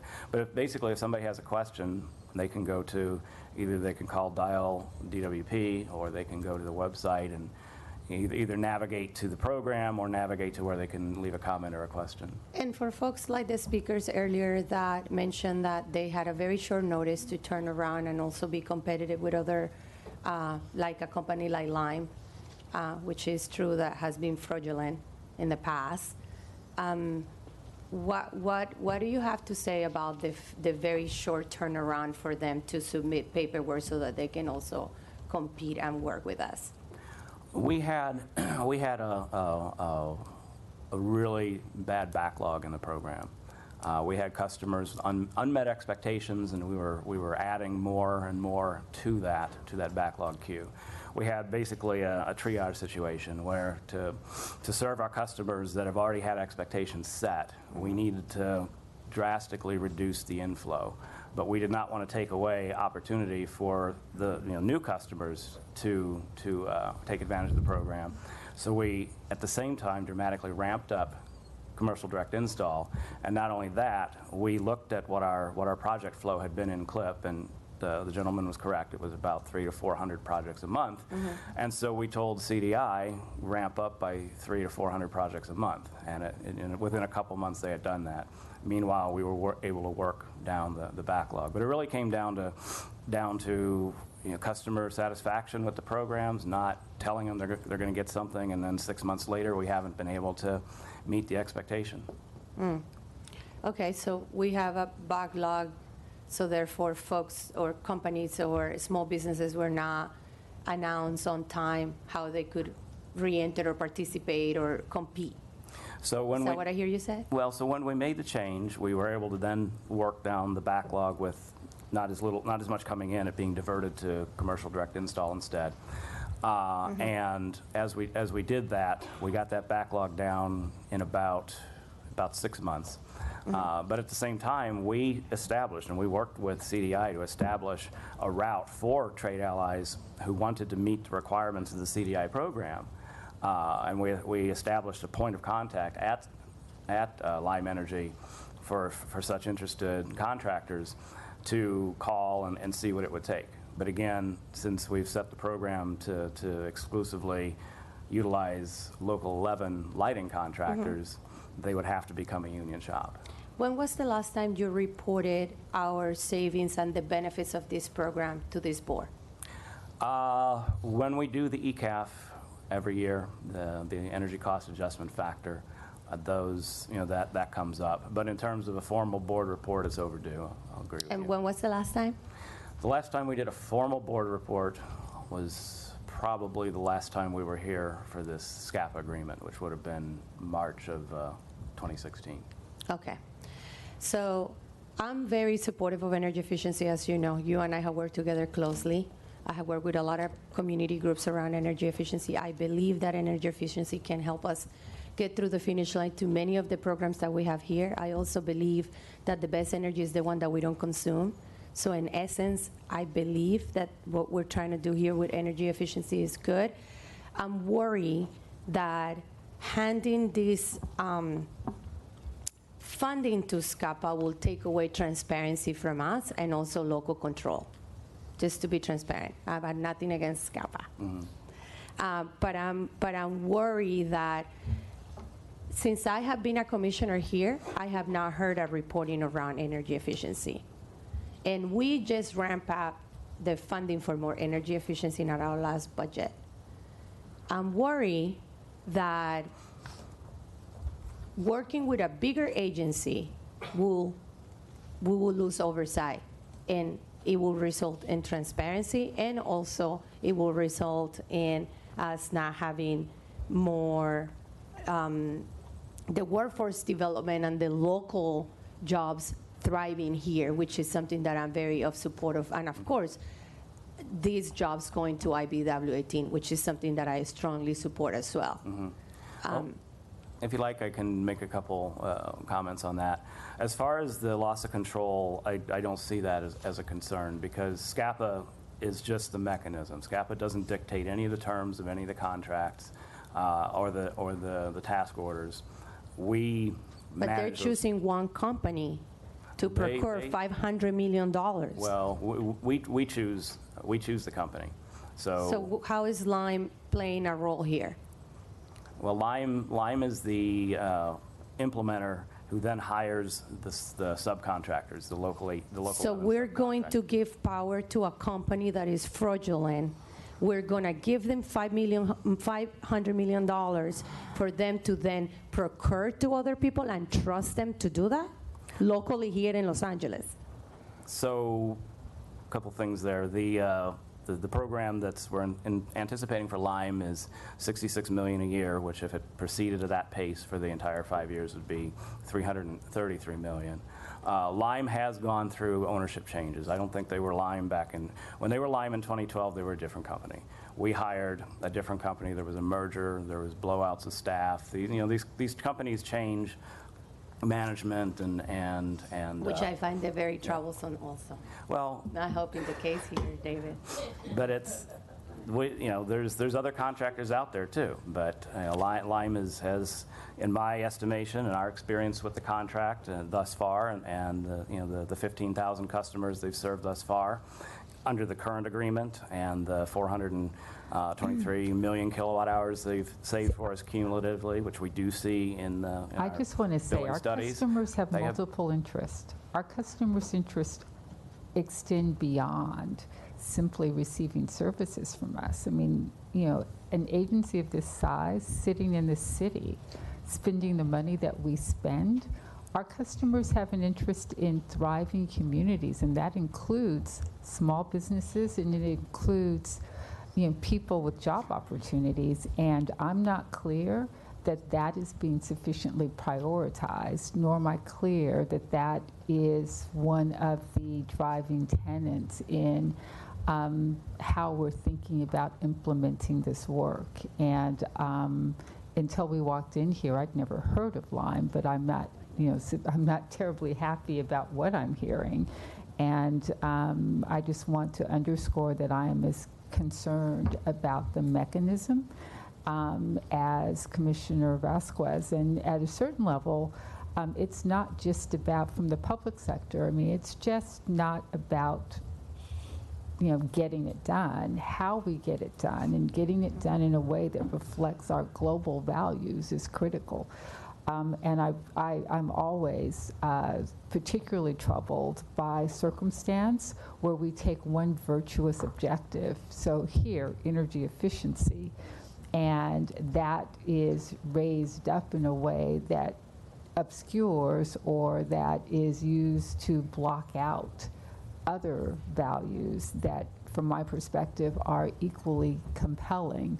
And frankly, that I don't think we have the luxury to do. It's not as if, even though we do generate quite a lot of revenue from our customer base on a continuous basis, how we use it each and every time matters. And in this particular instance, I was not terribly happy to, I can't even imagine running a company with a particular line of business, particularly related to public sector contracting, even if it's being funneled through some other entity, and learning, inside of a week or two that my entire business model is about to be moved off the table.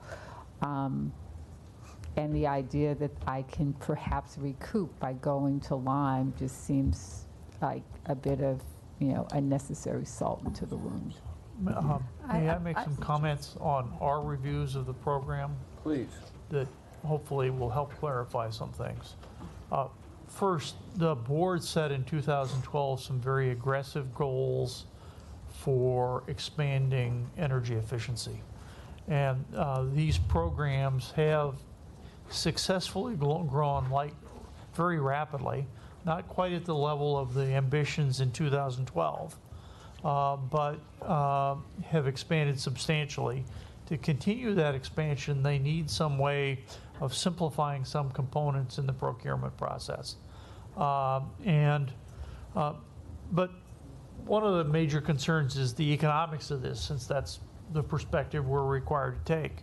And every year we have looked at the budget and the performance of various conservation measures as a total portfolio. Since there are thousands of different conservation measures in these programs, you have to look at it portfolio on a portfolio basis, not on a measure-by-measure basis. And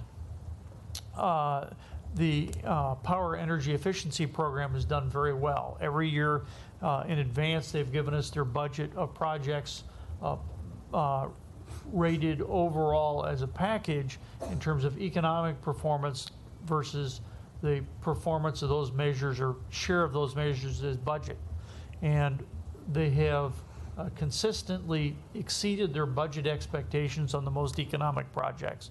They've grown the most economic area, and we support their efforts on that front. I think to keep up the pace of expansion, they are going to have to do something like the SCAPA program. And we support this effort as it stands right now. We understand there's some procurement challenges. We had not focused on local business. We had focused on another area of concern, and that is, we think, as part of the SCAPA process, and since there are multiple parties in SCAPA, this needs to be negotiated in the SCAPA process. But we think a form similar to the CEC 55 Ethics Commission filing, where principals in the parent company and the subcontractors have to be identified as part of the process. In City of LA procurement, that form has to be filed with the original bid, or the bid doesn't qualify. Since this is a program that's evolving, we're proposing something like the CEC 55 form is included for each task order, and one overall for the parent master contract. And we would hope that these, since this is a multi-year contract, if there are major changes in control in the company, this son of CEC 55 form has to be updated if there are major changes in control. May I? Thank you. So I'm proud and supportive of our energy efficiency programs, but I think that there are vital issues we must prioritize beforehand, which specifically include infrastructure.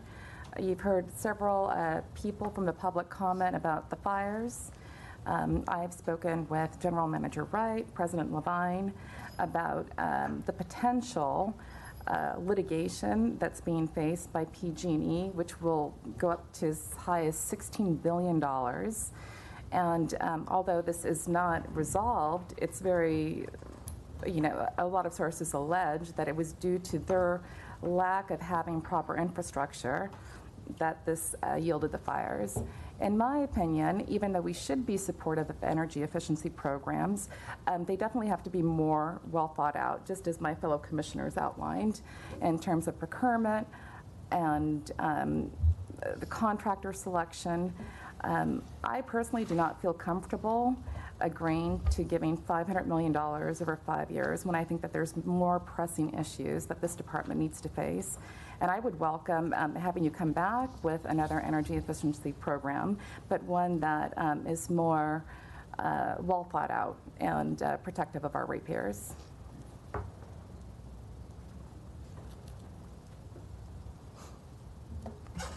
May I ask a question? The $100 million a year that was budgeted, was that negotiated? That was based on the successful ramp-up of our programs, the 5 major programs under the current or the previous SCAPA agreement. So we looked at how we grew the programs over the 3 years and how the spending was increasing, and of course the results were increasing as well. And we estimated that the run rate we really needed was about the $100 million a year. The previous program was for $54 million a year for 3 years. But we've added in things like the AC optimization program, which is key for some of our constituents who live in the hotter areas of the city. And we've been running 10 million or more on that program. So we've seen these, as we've expanded to try to serve more customers and more what we call end uses, like the air conditioning, we've seen the need for that number on an annualized basis to increase. So this particular package at $500 million over 5 years, or $100 million a year, is 5 main programs, the largest of which is the commercial direct install program, but there's also the door-to-door LED program, where we've delivered 5.6 million bulbs to every single household. Every single household in LA has gotten 4 bulbs. And then the AC optimization program, an online efficient product marketplace where customers can get referrals for highly efficient appliances and things like that. But we've seen those run rates, and as we've asked CDI and AC optimization to take on more because there's so much customer need, we've seen a commensurate increase in the need for additional funding, and that's why it's why we've estimated it at $100 million a year would be a good is a good level at which to provide the service to our customers that we're trying to achieve. Now, so over 5 years, you don't see that the amount would vary from year to year. It's just $100 million per year? It could vary, and we could decide to vary it. We have complete control over it. It would be, capped at $500 million, but yes, we could always spend less. There's flexibility year to year. Typically, when you're ramping up aggressively, the first year you may have the money, but you don't have the infrastructure built yet. So it takes a while to grow into it, as Dr. Pickle had mentioned earlier. But once you grow into it and you get that infrastructure in place that can deliver those types of services, then continuity becomes a paramount consideration. Because there's always more work in the startup phase of something. Mm-hmm. That's correct. You got to build relationships, build processes, and develop the process. Get IT platforms in place, get the terms and conditions, recruit contractors. So would you be negotiating or working with SCAPA to perhaps bring down the $500 million, decrease it, or how does that work? Well, so again, the department has complete control over all the negotiations on these programs, with who's delivering it, who they hire to deliver it, what the terms are if we want to shut a program down. So, there is that complete local control of the programs. It's a lot of money. Mm-hmm. I mean, we're talking real money here. It is a lot. It is a lot. I'll point out one other thing with how that $100 million per year breaks down. A little over half of it, half to about 60%, is materials. And so the bulbs, when we give away the light bulbs, when we do the direct install, all that lighting and those lighting fixtures and sensors and whatnot. So there's a very heavy component of materials in these programs. Also, if the rebates are a pass-through. For example, with the online product marketplace, it gives customers a rebate, real-time rebate. Well, that's a pass-through. That's not labor. That's not a contractor doing work other than to pass the money through. So would we be able to see some kind of itemization as to how they've spent the money or they're using the money? And we have that, yes. Well, I don't think it was provided, and I mean, even though I'm not going to vote in the affirmative for this measure, I do think that, in subsequent agendized items, that you do outline the whole cost savings, hopefully, that the department has negotiated to buy this equipment, which you are stating is comprising 60% of the cost. And I only think it's fair for the ratepayers to know the premium that we would be paying to have a union totally control this job. All of that information should be transparent and open to the public. I just, just to be, sort of clear about my position on this kind of on the program.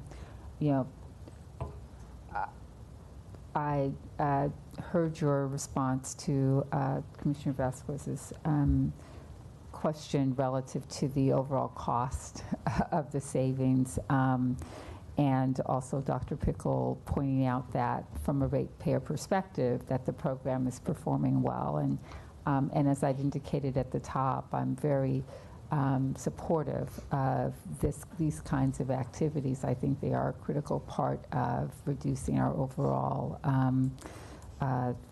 carbon footprint. What I want to be certain of, because you've indicated, over and over that we control the program, and that we can determine who we work with and, and how things are executed, that were this to pass today, that you retain both the flexibility and also the commitment to begin to work aggressively with this commission and to report back on a regular basis as to how we are not only achieving our energy metrics, savings metrics, but also on the other elements of the program, how the program's actually rolled out and executed in a way that provides the, that allows us to both look at our performance and to set concrete goals for the economic impacts. There are, as I know you're aware, there are issues related to and things that have to be addressed as we deal with climate change. But poverty is structural, and there's a reason for that. And it's a gazillion little actions that are taken over and over and over. And things that get pushed to the side. So I just want to be clear that as we are thinking about implementing particularly this kind of place-based program, that we are looking at other factors as well. And I see that Ms. Sedley has taken the mic, so I'll just be quiet and become educated. Well, thank you. I was just going to say that I think we can come back in 30 or 60 days with some information on the baseline, and then also about some plans to make sure that working with SCAPA and with everybody involved, that we're addressing those issues head on, and then we will build in a regular reporting to the board on sort of all of the issues raised here about both the spending, what it's being spent on, how those costs are breaking down, as well as the composition of the workforce and the efforts to sort of broaden that and ensure that both local and small businesses are adequately represented in these expenditures, because I think that fits very well within the program guidelines that your predecessors adopted in 2012, something we take very seriously, and I know we have a very willing partner in our friends at SCAPA to do that. I was just going to ask if there was any problem doing something like that. There's not, and I think that's a good idea. Defer action until we have an opportunity to see that. Well, I think the only question is that we have programs that are ongoing that if we don't continue the funding, we'll have to shut down. So if we do take action, we'll have another opportunity to address these issues. Do we have time for that? I wasn't clear, Mr. Chair. As I understand it, there is some urgency around a vote today. What I simply was outlining was asserting was my willingness to take the vote, because to move forward with the funding, because I do believe that the substantive goals with respect to energy efficiency are being adequately met through this program. Provided, and I wanted to make sure that doing so would not constrain us from making programmatic changes and from creating and from looking at and building out the kind of metrics and reporting that would address other issues that have been raised here today, and for me particularly around workforce and small business. And I think that Ms. Sedley has said that is the case, that we can do that. I want to make sure that handing this over is gonna is going to continue giving this board the ability and authority to continue allocating funding locally. And nothing against CAPA again, but I want to make sure that we work with our vendors locally and that this is allocated locally. We already work with IBW 18, which is wonderful. And I'm sure we have trainee programs that we can make more robust and all sorts of interesting ways. But I want to make sure that this board has the capacity, authority, and continue seeing that money locally, not just spend it on light bulbs and in window repairs and in air conditioning, but also being invested in local workforce development with local vendors, both from the union side and also from the private sector. Local small businesses is important. We are an intricate part of the economy of Los Angeles.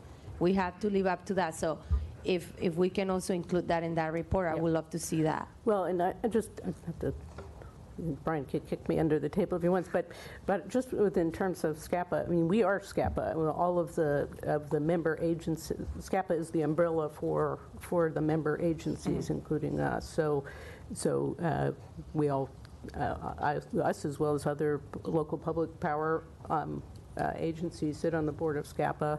And so it's there's not a ton of daylight there, and certainly I think Brian has heard all this. I think he wants to make a couple of comments, but we take very seriously the direction of the board, and we'll move forward with that. We just have a fair amount of urgency to get this done. So. I know that we have spent plenty of time on this item right now, and I actually need to take a break somehow. But I'm definitely curious. I'm definitely curious about the process where SCAPA came up with Lime, your RFP process, how you can trust a company of this sort, and also I'm curious to hear if you also consider the local businesses that depend on our programs and also the local workforce development with our local union here, the IBW 18. Yes, I'd be glad to answer that question, and to Commissioner Noonan's question also earlier. Clearly, in our RFP process, all of our competitive solicitations include things specifically from the City of Los Angeles' procurement codes, requiring living wages, diversity clauses about women and minority-owned businesses. We include all of those considerations. They're all factored into our decision-making process. And what's really nice about the process that we work collaboratively with all of the agencies is that members participate on the review panel. It's not just Los Angeles making a decision as to if Lime Energy or Company X or Company Y is qualified to do whatever work that they've offered to perform for us and on behalf of our members.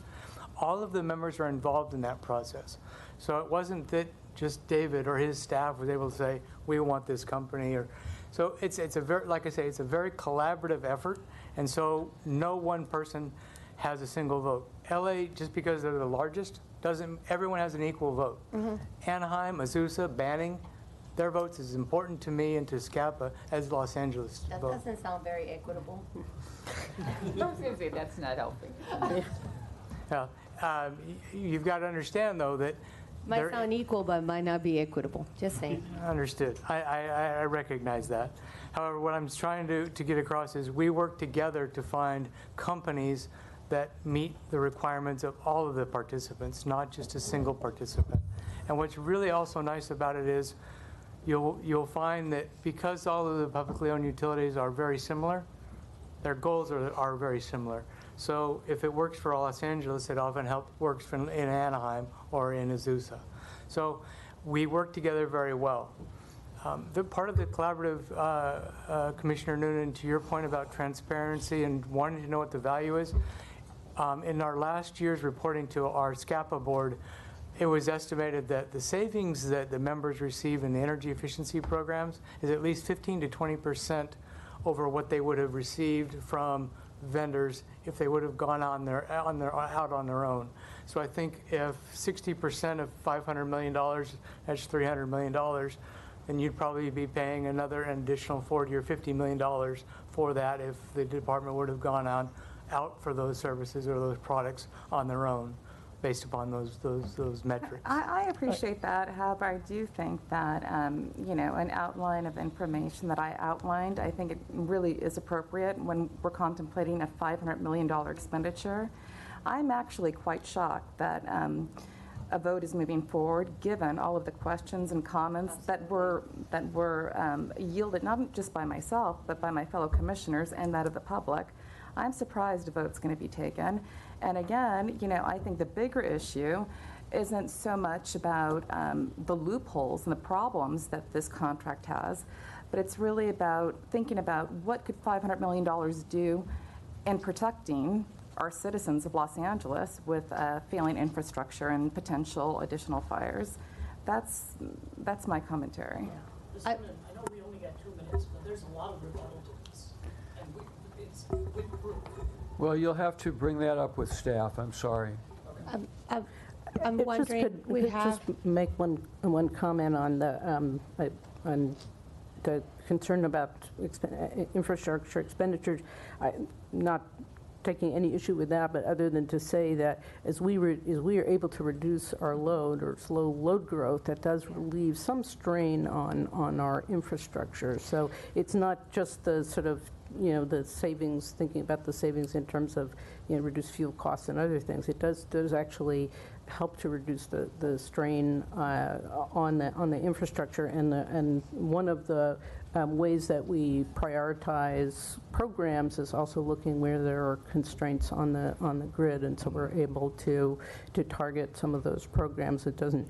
I'm not saying this fully addresses your concern, but I do think it's something to consider. I'm fully aware of that. I'm just stating that when a board issues a decision back in 2012 with the best intentions, which I believe all of us have, I think the ideology back then was to move forward that intention in the most transparent and smart contract possible. And given the fact that it's not just me, it's other commissioners having questions, people in the public having questions, I don't think we're doing right by the former board who intended for this program to move forward in such a very, very expensive manner. I also think as a board, you have to really honor the ideology of the past, but you also have to be very aware of current events and situations. And for me, as a commissioner, I think that the department really needs to focus not just on energy efficiency, but I'll tell you, I think it ranks below that of infrastructure or cybersecurity. So that's my one of 5 votes. If I could provide a couple comments. First, I appreciate your comments, Brian, but I do want to say, if we don't want to participate with a vendor, even if we sat on the panel of 12 that evaluate, we don't have to go with any vendor that we don't want to go with. Number 2, our contracts can be adjusted specific to LADWP. Next item, when we create our budget at the beginning of the year, we look at capital. How much can we process? How much can we construct, and how much can we use? How much energy efficiency money do we need in the budget? How much customer service money? How much transmission? How much distribution? How many resources? So when David commented about, this is how much we could spend, one key point was also, and this is already budgeted and allocated throughout the thousands of different expenditure line items for the multitude of goals that we're meeting. So when we do set the infrastructure budgets, we look at about how much we just basically can construct or subcontract, and the budgets right now are pretty much set on that. And I do very much appreciate the comments of prioritizing the kind of expenditures we make versus resources, infrastructure, energy efficiency. We do have a portfolio of different goals, and this does help meet that portfolio of goals. One other thing that I might suggest is maybe we shouldn't be looking right at this moment about expending 2/3 of our funding with just one entity. There might be the ability with, if we do vote on this today, with saying limiting an expenditure to one single vendor to a lower amount until such time as this is brought back and additional discussion and additional evaluation is made. And it could be, after that point, that there is a decision to utilize 2/3 of the annual budget with one agency, or it could be let's limit, no vendor getting more than half of the budget, or ensuring that there is an additional maybe-weeby element, or all sorts of different variations that should be brought back as part of the update that Ms. Sutley commented on in about 60 days. Well, and let me just procedurally. I think your suggestion, Dave, is very useful. There's clearly a lot of unhappiness or unsettledness among the commission in terms of a number of elements of this discussion at this point. At the same time, we all want to support energy efficiency, and we all like the program and like the achievements. The reason that there needs to be a vote today is there's certain aspects of this that need to move. I'm wondering if you can procedurally outline what it is that you need that will be inhibited or hurt if there is not a vote today. If the vote can deal with moving ahead with what you need to move ahead with, and then defer the range of other questions that have come from almost all of the commissioners for a subsequent discussion. I'll say we can do that. I'll leave it to David and Brian to outline what that is, but I think that's something we could do. Can you spell out what those are? Well, that would be the Commercial Direct Install Program and the AC Optimization Program, as those programs both have large workforces currently out in the field with queues of customers that have already been assessed but not yet installed. And those are also the big resource programs that really drive the cost effectiveness of this overall package. What about for next meeting? Well, what about if you can come back with some of the answers that we have in January 8th or 9th, I believe, that we have our next meeting? I think if we could proceed, as David suggested, we can do it for a limited period. Correct, David, Brian? Yeah. Why is and the then, urgency? Well, because we're going to run out of money for the programs, and they'll go And dark. 4 weeks would 4 weeks will be a huge dent. Correct. It'll mean stopping this item for some time to complete some negotiations just for clarity. with the union. So I know that this is time sensitive. Just for clarity, how much was spent in the most recent year period? The most recent was a three-year contract. We're just about out of money in it now. In the last year, going back to say this time in 2017, we spent about $85 million. So you're already at the $85 million level. So ceasing this will stop the spending on that $85 million a year, or about how much per week? That's about $2 million per week. So I just want to say the following. I mean, I appreciate the representative from SCAFA who's here today, but my willingness to move forward is predicated entirely on the representation that, notwithstanding authorizing the contract, that it is Los Angeles Department of Water and Power employees, all of whom are represented in this room from a senior management perspective, that will be making, that retain the decision-making authority with respect to how the funds represented by this contract are ultimately expended. And so anything that we ask or that we instruct can be implemented by these employees. And I think that, from our general manager to, Nancy, Dave, that they've heard loud and clear what our direction and interest are. And so it's really a matter of our retaining active oversight and ensuring that the reports are coming back to this board, and perhaps if we implement, I know it's somewhere in the agenda, a subcommittee sort of process, much deeper involvement in the execution of the program, such that which is why I don't feel the need to stop, delay, or not allow the contract to actually move forward.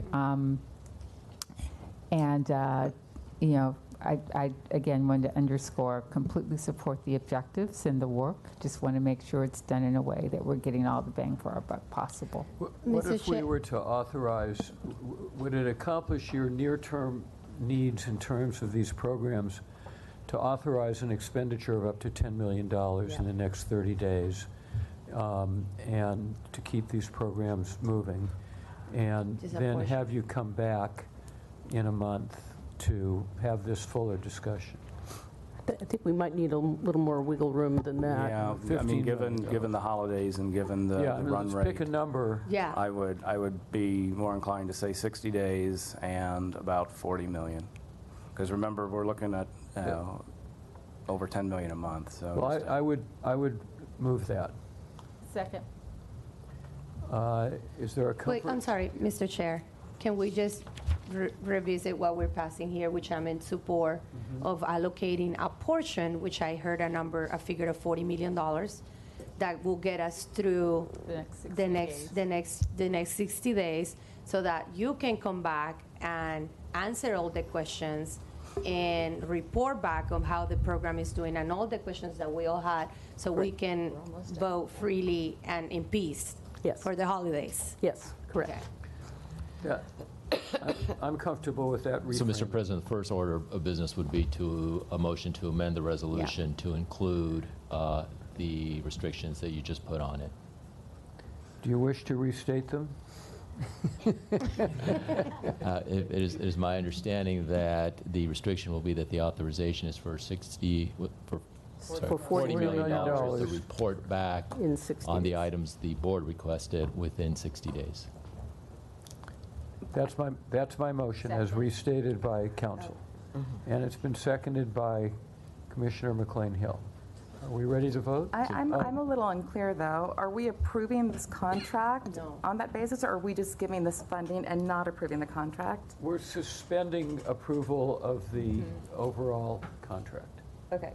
And just forwarding this. I think what we're doing is we are approving the contract, but we are simply limiting the funding to $40 million. But with the proviso that the contract, it's my understanding that whatever we are approving can be totally rewritten in 60 days. Yes.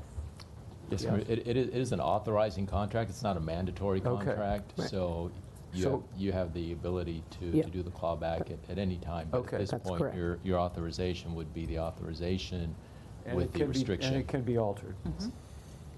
Within 60 days. Yes. Well, whenever, but whenever. This goes for 60 days.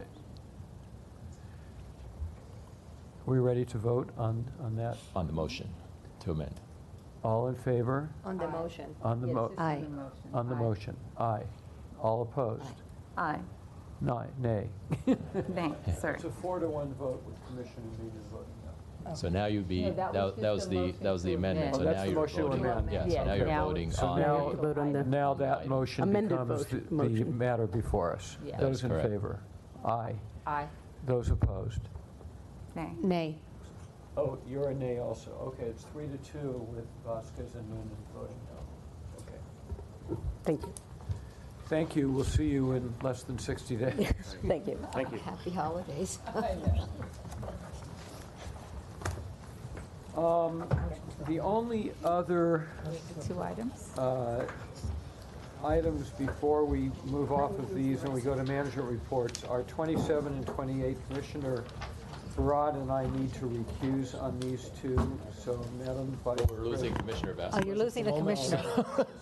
Take a Okay, why don't, we'll do those after our first management report, or after management report. Thank you. 8A, Power System Reliability Program Update. Yes, Commissioners, we'll have Louis Teen come up for this presentation and introduce his staff. Good afternoon, and I have This is 8. Mr. Vincent Zabogovic and Mr. Herman Chin here to present along with me, and we'll try to make it as brief as possible, and good afternoon for President and Commissioners. So this is an update of the Power System Reliability Program that we started back in 2007, was called a PRP, Power Reliability Program.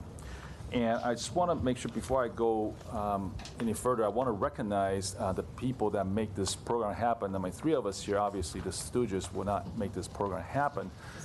Is really the people, the staff that's out there making this work every day. And that includes our power transmission distribution staff. That's the men and women out there that climb the poles and replace the cross arms and the insulators and the cables.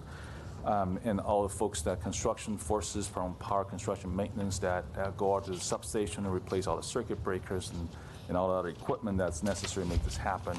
And obviously operation folks, that's the ECC and all the other places that they have that make this reliability work.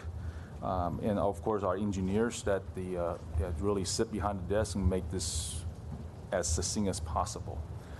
Without our City of Los Angeles approved a rate case, this current rate case, we would not have had the staffing and also the capital resources to make the Power System Reliability Program really successful. So today we're just going to go over quickly, recap the history of our continuous reliability programs, and we're going to go over the objectives, over some of our targets and successes and achievements for this past fiscal year, and compare our reliability performance with our neighboring and our other large utility like ours using industry standard matrices, and also review our budget performance and some concluding remarks with some action item for ourselves. Next slide.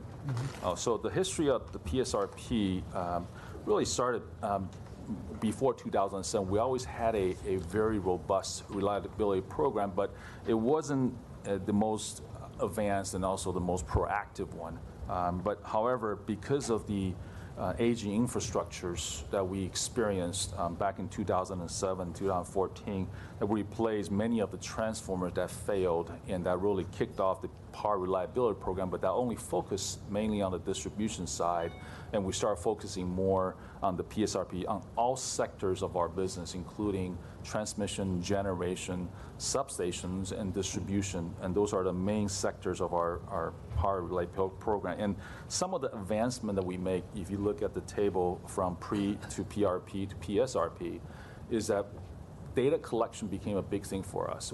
We started doing a lot more advanced record keeping and distribution of our system, and aggressive inspection program that gave us a lot more data that we can analyze. And what our team and under Mr. Herman Chen right here, they started doing data analytics based on the data that they collected. I'll give you one example. This past July, we experienced a very severe heat storm that caused a significant amount of outages, and we were able to collect the data, analyze it very quickly, and determine that there were 17 circuits that were overloaded during those heat wave. And those 17 circuits, we were able to determine based on the age, the history, the outage history, the frequency number of outages that we had, and quickly determine and prioritize which circuit needs to be replaced, which transformer needs to be replaced, and those are all on the books now as part of our regular meeting and monthly management meeting on the PSRP program to discuss and prioritize. Another example is we accelerate replacement of our infrastructure and also more aggressive inspection program. We have a continuous vegetation inspection program. I know Mr. Simon Zudu and others presented before on the overall vegetation management, but also the fact that we were able to advance our vegetation management inspection and also clearance of the vegetation away from our infrastructure. And we typically do a lot higher than what the industry standard calls for. That's one of our things. And next slide, please. So we essentially, the PSRP objective included all sectors of our power system infrastructure, generation, transmission, substation, distribution, and the more the proactive replacement and maintenance used to be all scheduled. Now it's more of based on the analytics we have, based on the frequency, the age, and also other factors. We continuously looking at replacement prioritizing based on that criteria. And one of the standardizing materials that we started doing and buying through our procurement process is to allow or minimize the operational and repair costs, and those are all the main objectives for the PSRP. So I would like to ask Mr. Vincent Zagula to continue our discussion on the targets and some of our achievements of the past fiscal year. Sure. Thank you, Louis. So, as Louis mentioned, when the PSRP was expanded from the PRP, we started focusing on our generation assets. And one of the assets that we really wanted to focus on was our generation station units. That included scheduled inspection and repair of several of the units throughout the basin. In particular, we targeted 2 inspections, major inspections on our generation station units, and we were able to complete one.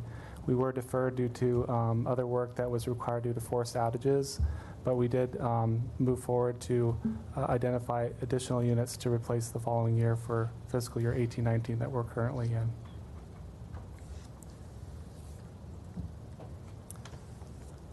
Next, we focused again on the transmission system. So 2 major areas we wanted to focus on was in our 138 kV system, which basically is our transmission system that is mostly in basin.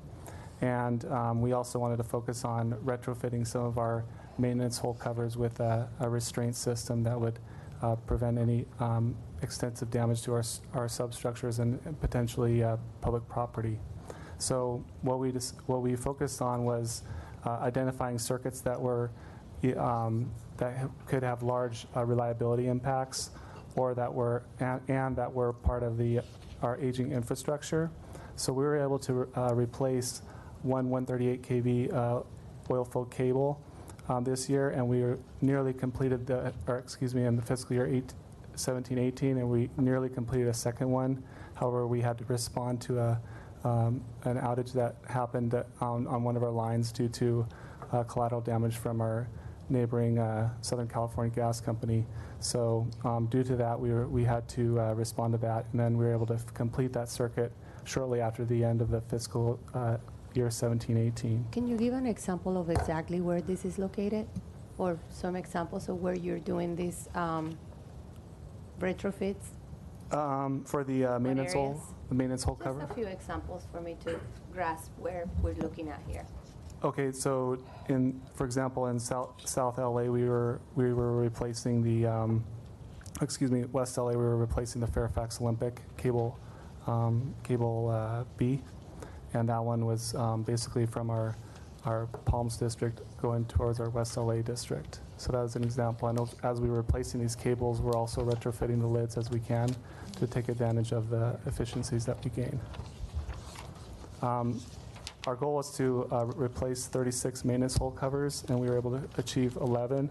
But a lot of that was due to the fact that we had to make sure we had proper safety for our crews, which involved arranging outages to install barriers, and that's going into our next slide here. We also had to, once we had the barriers installed, we had to make sure that our crews could go down there and chip away. As you can see from the slide here, it's pretty deep from the top of the manhole to the surface of the street, so that takes quite a while to chip away, as well as get the necessary permits to do that work. In addition, under perfect conditions, it might take 4 to 5 days to do this work.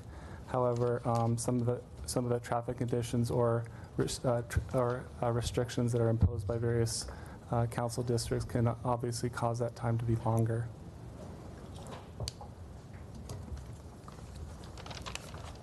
The next slide just shows some pictures for you to see for some of the processes that our crews go through. As you can see, they're working in some very difficult conditions. The only thing you don't see is the traffic that many of these crews are exposed to, which can obviously prolong the time that they're spending to install these maintenance hole restraints. And I just want to add on the transmission side, we're actively replacing some of the really old, aging transmission lines that are still oil-filled. So these lines are using oil as a cooling mechanism, but also it also potentially has some leakage issues. So we're actively replacing with synthetic cable, and that is the board and the council actually approved a 5-year contract a few years back, and we're actively replacing it, and also and using that contract to help Los Angeles World Airports to accomplish their LAMP project to relocating some of the cables, existing cables. So those are a part of the reliability aspects of it. We just didn't highlight it because 17, 18, we want to focus some of these items here. The third area that I wanted to mention is our substations. So we have several substations throughout Los Angeles and even outside the basin that we really wanted to focus on replacing some of our major assets within those substations, such as transformers and circuit breakers, to name a few. So one of the things we work with our engineering staff to analyze the loading, make sure we're taking the appropriate steps in testing and verifying which particular pieces of equipment need to be replaced immediately, and then writing designs or construction work packages to replace this equipment. After that, obviously, our construction has to prioritize this work amongst all the other capital work and maintenance work that they're responsible for. So it's a challenge, but we've been working closely with our crews and with our design teams to make sure that that happens. So we were able to achieve our goals of 4 receiving station transformers and 1 switching station transformer, along with 3 temporary spare load banks assembled for the first metric. The second metric, we aggressively targeted 10 distributing stations that had witnessed overload the prior summer. And so with the efforts of both engineering and construction, we were able to replace 24 transformers at these 10 distributing stations. And lastly, the 44 circuit breaker target was just a little bit short with 37 circuit breakers installed. We had several crews focused on obviously identifying the distributing station transformers, which we wanted to make sure we addressed, but we hope to achieve the 40 circuit breaker goal this fiscal year. Yeah, I have it will be so helpful because I understand of the enormous work that you guys are doing, and also the impact that upgrading, changing, maintaining the power system reliability does in not just in the department, but in people's lives. Mm-hmm. So in July, we often, every year since I've been living in LA, for the 4th of July, we have a heat wave, lights goes off, and it would be so helpful if you could help me understand where these locations are. Because when we have outages, the news are very quick to report where they are. And I think that I wanna understand that this report and all of these upgrades that you're doing for year 17 and 18 are helping us reduce all of those outages, so that when the heat waves come or other things that happen, to our reliability, so we're not impacted. So it would be so helpful if you could explain, even just briefly, where these things are occurring. Because it's great to know, and I can easily read this in your presentation, but what I want to know is how this is impacting people's lives every day. And for me to know that, I need to know where these achievements and upgrades are occurring, or how that is related to the outages that we had before, or other issues that we had before. So I get the metrics, and thank you for that, because metrics are important to me. But how is that look like in the everyday life of someone here in Los Angeles? And I'll answer it briefly here.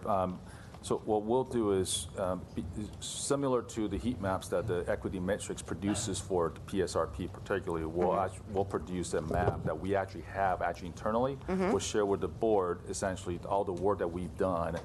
For example, this past July's heat wave, we actually have a heat map of all the location that we we experience the outages, and then we're targeting those areas based on the overloading of the circuits and look at what needs to be replaced to mitigate that.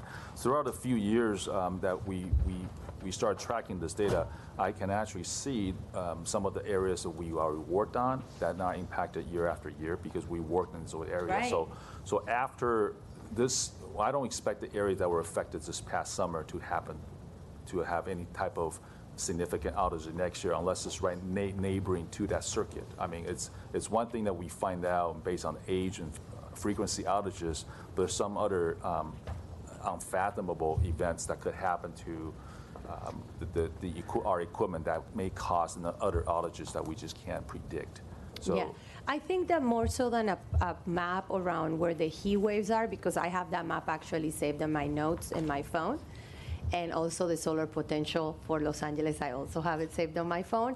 I would like to see a map where we had outages, and where this presentation with these metrics are working towards resolving those. Because right now I see that we have repair for transformers and 24 distributing station transformers, and that sounds excellent to me, music to my ears. But I want to know where, because if we're not resolving the issues that have come before us and that are affecting customers, whether it's heat or rain or other situations, I want to make sure that we're addressing those and that those are connected. So if I could add real quick, the way our districts and the way our boundaries are laid out, we have districts, whether it's on the construction side or the transmission distribution side, they're laid out geographically throughout the city. So we're working on these issues every day in every part of the city based on either an issue we had, a transformer that failed, either through our inspections, a transformer that we think might fail. So basically, we have done these repairs, and when we look at the 11 distribution station transformers that we replaced, they were located geographically throughout the city, DS23 in East LA, in South LA, in the mid-city. So really, these things are taking place in every part of the city every day. Oh, excellent. I want to see it. I'm a little confused because I think the department has actually done a really, really good job about reporting outages. I mean, I'm looking at this report, outages in October. Every month they tell us what area, why it happened. So they provide a map, and I hope this is made available to the public. It should be, because I do think that the department's doing a good job of servicing all socioeconomic areas equitably. But I mean, I think the department's doing a great job doing this. I don't think the department job is in question. I just want to see how this is helping the overarching goal, which I agree completely with you, that is in that document. And I think for the record, I would like to also see it here. Thank you. Thank you. So next I'll turn it over to Herman Chang to discuss the distribution and the reliability indices. Thank you, Vince. So I'd like to highlight some of our achievements on our distribution asset replacements. There are 4 main assets that we track for distribution, and these are our poles, underground cables, crossarms, and transformers. The blue in the graphs represent the targets for each of these asset classes.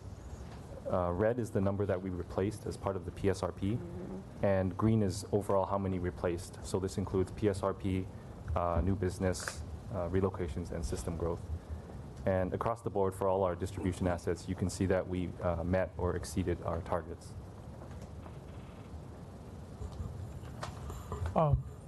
One comment here.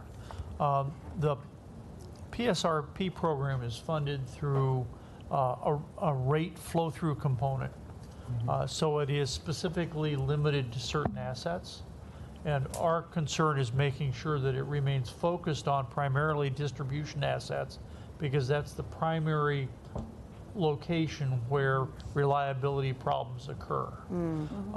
And we've specifically given feedback to the department over a number of years saying 80% on distribution.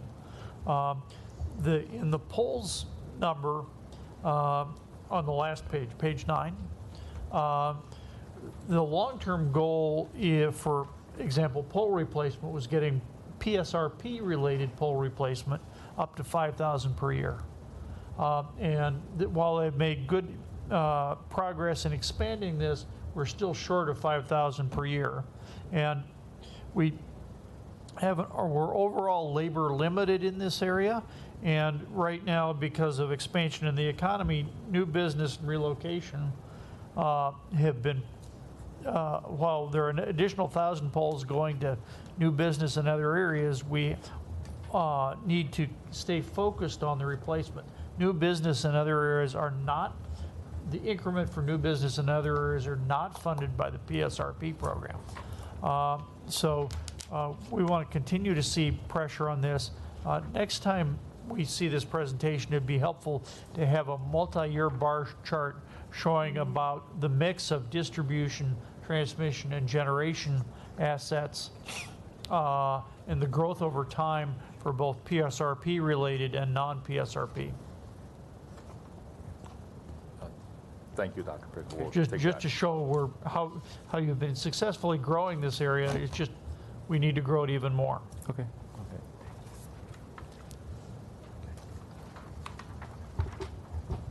So next, I want to talk about our reliability indices. So for this one, we report these indices by calendar year. There are two main industry standard indexes that are used to benchmark a utility's reliability, and these are SAIFI and SAIDI. So SAIFI stands for the System Average Interruption Frequency Index. Just remember, frequency just means the average number of interruptions that customers experience in a year. SAIDI stands for System Average Interruption Duration Index. The duration just means the average outage duration in minutes that customers have outage in a year. So on the graphs here, LADWP is represented in blue, SCE is in red, PG&E is in green, and San Diego Gas and Electric is in purple. DWP SAIFI for 2017 was 1.23 outages. And for our SAIDI, we were at 220 minutes, so a little less than 4 hours. The increase in 2017 can be attributed to the severe wind and rain that we received in January, February. We also had equipment failure at one of our stations in July. And we also had a prolonged heat storm in late August, early September of last year, where we reached all-time peak load on our system. One other thing I want to highlight is that San Diego has consistently very low SAIFI and SAIDI, and that can largely be attributed to their geographic location. San Diego serves a much less dense area compared to DWP. They have much milder weather conditions and less wind.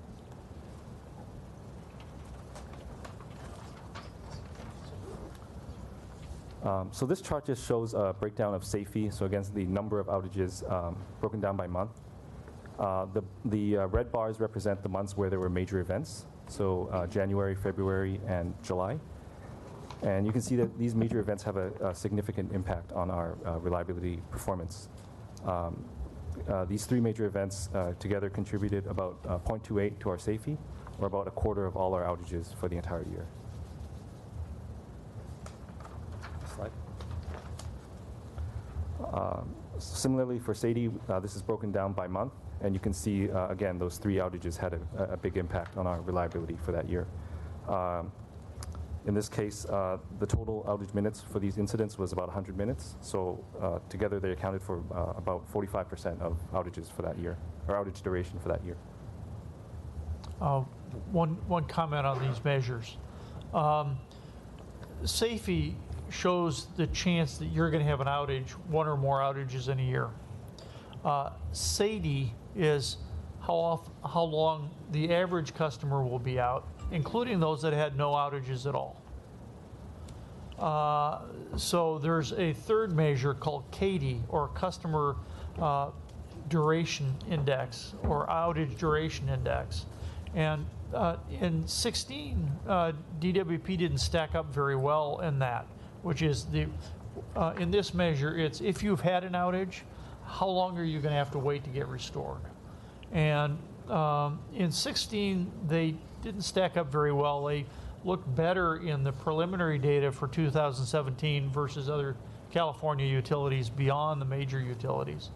and often a low or a long KD index indicating long response to getting fixed is indicative of labor shortages in the staff needed to fix these things. So we would again encourage DWP to step up the level and training programs. And training programs are a 4-year cycle, so that's a long process. And I wanted to comment on that because it's very important. We went for several years where other utilities were essentially rating our graduating apprentices and taking a significant number. About a year and a half ago, the board took some steps to make it more attractive for those staff to stay here versus leaving, and we have seen the results of that with a significant reduction in the number of staff that were leaving within weeks after they finished their training program to go to other utilities. And that is the labor limited amount that Dr. Pickle discussed in those times when you see the red bars. It's also the time when all other utilities are experiencing issues, so there aren't subcontractors out to go get because they're already fully deployed. So the way that that we have looked at dealing with that is to create some conditions where staff will stay. The RPA was very instrumental in helping us review those conditions and the situation so that we could start retaining employees in the apprenticeship and line worker program, which over a period of time, because we've got to get them through that 4-year program, they'll start being able to be deployed at those really necessary times to help reduce our SAIDI and reduce our safety. Do we expect them to continue to stay over a longer period of time, or is this just in short term? No, we've set up some areas where they just bluntly, they'll have to pay back some of their training time, which wasn't in place before. So if we're going to invest that much in training and they do leave, there'll be some essentially tuition reimbursement back to the utility. How will our compensation at the end of that time compare to our competitors? So that's what we moved our compensation to be more equivalent to our competitors instead of lower than in the our early competitors. stages, but does it continue after? It does continue. Okay. I also have one other question about these charts, which may or may not amount to anything. But I saw on both the KD and the SAIDI chart that in the summer month with the major events, which is July, it looks like the trigger for that is lower than in August. That there are more minutes per month out in August, but it doesn't trigger in a major event. Why does it get triggered? It looks like it has sort of a lower trigger in July than August. Sure, I'll answer that. So there's a formula that's used, and it's based on the IEEE, or Institute of Electrical and Electronics Engineers. And basically it looks at any given day, and if that day has 2.5 times more severe outages than what the average was over the past 5 years, then that day is categorized as a major event. So it's a mathematical formula that determines which events qualify and which don't qualify. Okay. In August 2017 was one of the hardest months. And so it was, by comparison to prior years, it didn't trigger it. I see. Right. Okay, thank you.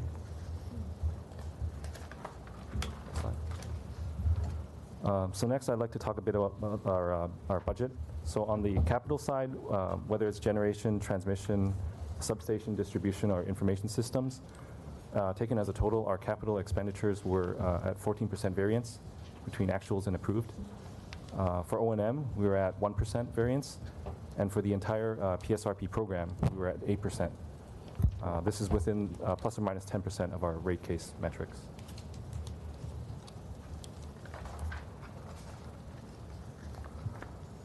So in summary, in fiscal year 17-18, we replaced more assets than we did in previous years. We met or exceeded all of our distribution asset replacement targets. We also expanded our circuit breaker maintenance and replacement program. We actually replaced more than double the number that we replaced last year, and we expanded our circuit breaker life extension program, as Vince talked about. Finally, our expenditures were within plus minus 10% of our rate case metrics. Areas that we'll be focusing on in the future include enhancing our inspection programs with newer technologies, and also increasing future asset replacement targets with additional resources. So for example, this year, we've ramped up the number of poles and cables that we're going to be replacing. Thank you very much. Questions, comments, applause? I have a few questions, but go ahead, please. Yeah, applause is, actually, it was a very, it's an illuminating report, so thank you for that. And I also want to acknowledge how helpful the briefing that I got on this was yesterday. Yes, my questions are really more along the lines of how the interplay between this report and the work that you're doing and the report that we got at the last board meeting that was looking more at generation and the work that's happening in that space. As I understand our efforts here under the PSRP program, we are looking to be proactive in terms of making the necessary upgrades to ensure reliability. But as we are experiencing, contemplating, looking at changes, and they are tumbling rapidly forward around generation, I would assume that that has some pretty significant implications for our continued work as it relates to upgrading, replacing infrastructure. And so I'm curious as to how nimble your planning is and the degree to which we are looking at the transmission in particular area of this side of the house with an eye toward not just what we need to do to maintain what we need to do in this environment, but what kinds of systems upgrades are necessary to accommodate future possibilities. And I'll address that real quickly here. So that's an excellent question, Commissioner. And there's definitely nexus between the OTC study and this PSRP. There's definitely a lot of complementary values between what OTC generation and transmission distribution obviously is one system. This OTC study focused on the reliability of and availability and the capacity of the generation resources that we have. So it had to make some certain assumptions. For example, the OTC study focused only on 3 plants in the coastal area. We have many other plants that were essentially fixed in that model. What PSRP does is it look at the distribution reliability, mainly looking at outages, mainly look at the frequencies and ages and so forth. It doesn't contemplate the generation resources, but they come together in the integrated resource plan or the 100% study where all the resources are available, assumed. So if you think about the OCC study, the transmission and distribution resources are assumed to be there. Okay, that makes sense to me. So basically, yes, as it relates to this particular work, right, it's more fixed on a set of known circumstances, and you are ensuring as we operate that that we can continue to do so in a reliable fashion. When I think about the OTC study and then the 100% renewable study, both of which are looking at the generation side in a way that could change, that could require significant changes. You're saying that the planning aspect of that is fed through the, isn't it now the strategic integrated resource plan? That's excellent. Acronyms aren't my best thing, but I'm trying. Strategic long-term resource plan, there yes, you go. SLTR. So essentially, that's where the nexus between existing infrastructure and the planning and work around making sure that that is maintained and contemplating how things might look were there to be some significant change in one of the fixed points that you guys are sort of planning around now, that shows up in that work, That's in that correct. plan. Okay, thank you. I appreciate that. Louis, I have a few questions. Well, first, thank you for your presentation. It's very, very helpful, and I want to congratulate you for all of the efforts that you're making to continue updating and keeping our assets updated so that we can have a reliable power source in Los Angeles. I have been able to visit a few sites, and just like when you drive around also, to see all the upgrades and updates and the work that DWP is doing. So congratulations and thank you. One of the things that came to mind is that we have joined the energy imbalance market. And would you just take us or explain or just educate us on how this plays out on the reliability of the power grid in Los Angeles? Sure. That's an excellent question. The energy imbalance market was really created by the California Independent System Operator, or CAISO, to deal with... Closer to the mic. No, not close enough. Oh, not close enough. I'm sorry. So it's really created because they're in their market, which we don't participate in. However, we do trade and transact with CAISO on a daily basis, essentially, more so than any other utility that's not in CAISO. However, we don't participate in the market particularly because we have our own generation, transmission, distribution, and we also have our own dispatch, and we also own control of our own systems. But CAISO has essentially, because of the increasing in renewables, and they're seeing a lot of local pockets where renewables are installed and are not in the particular resources where they're needed, and the generation it becomes an imbalance where the generation and the demand of electricity is not balanced. That's what they create as an imbalanced market, so they can actually monetize or sell the resources to other people that can't take it. We don't have the issue because we essentially have one of the crown jewel of the department is a Castaic power plant, which is a pump storage that stores the resources that in a low spring day, we can actually store any type of solar or geothermal, any type of energy that we can take and store and then generate at night. So that is energy imbalance market. And we are taking steps and implement to be part of the energy imbalance market, now the full CAISO market, is because we saw benefits back in 2016 that if we participate in it, we have assets, particularly transmission and some generation, that can be participating in that market, not all of the assets, not all of the transmission generation, to benefit the department, to benefit the city. That's why we are taking steps to it. Yeah, thank you. So how does that relate particularly to this presentation around reliability? Do we account that as well or such? And again, I'm just speaking a very high level on this case. So energy doesn't actually give you reliability, it's the capacity. And what I mean by that is if a resource, generation resource is there and it's ours, meaning whether we sign a contract is ours or we own the asset, that generation is actually capacity that we have that's firm and that is also produces reliability for us. Now energy in the market, we can be outbid, or it may not have transmission to deliver to us.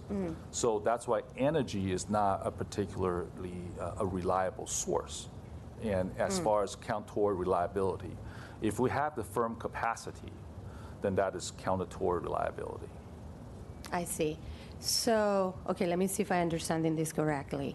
So as we are trying to improve our infrastructure and we're joining just this piece of CAISO, which is the energy imbalance market, which could potentially help us with reliability, potentially, can help us with reliability. And as we improve in our infrastructure, how are we accounting them or our planning, for example, in the OTC or in the 100% renewables? How is that also accounting on the bigger picture? Right.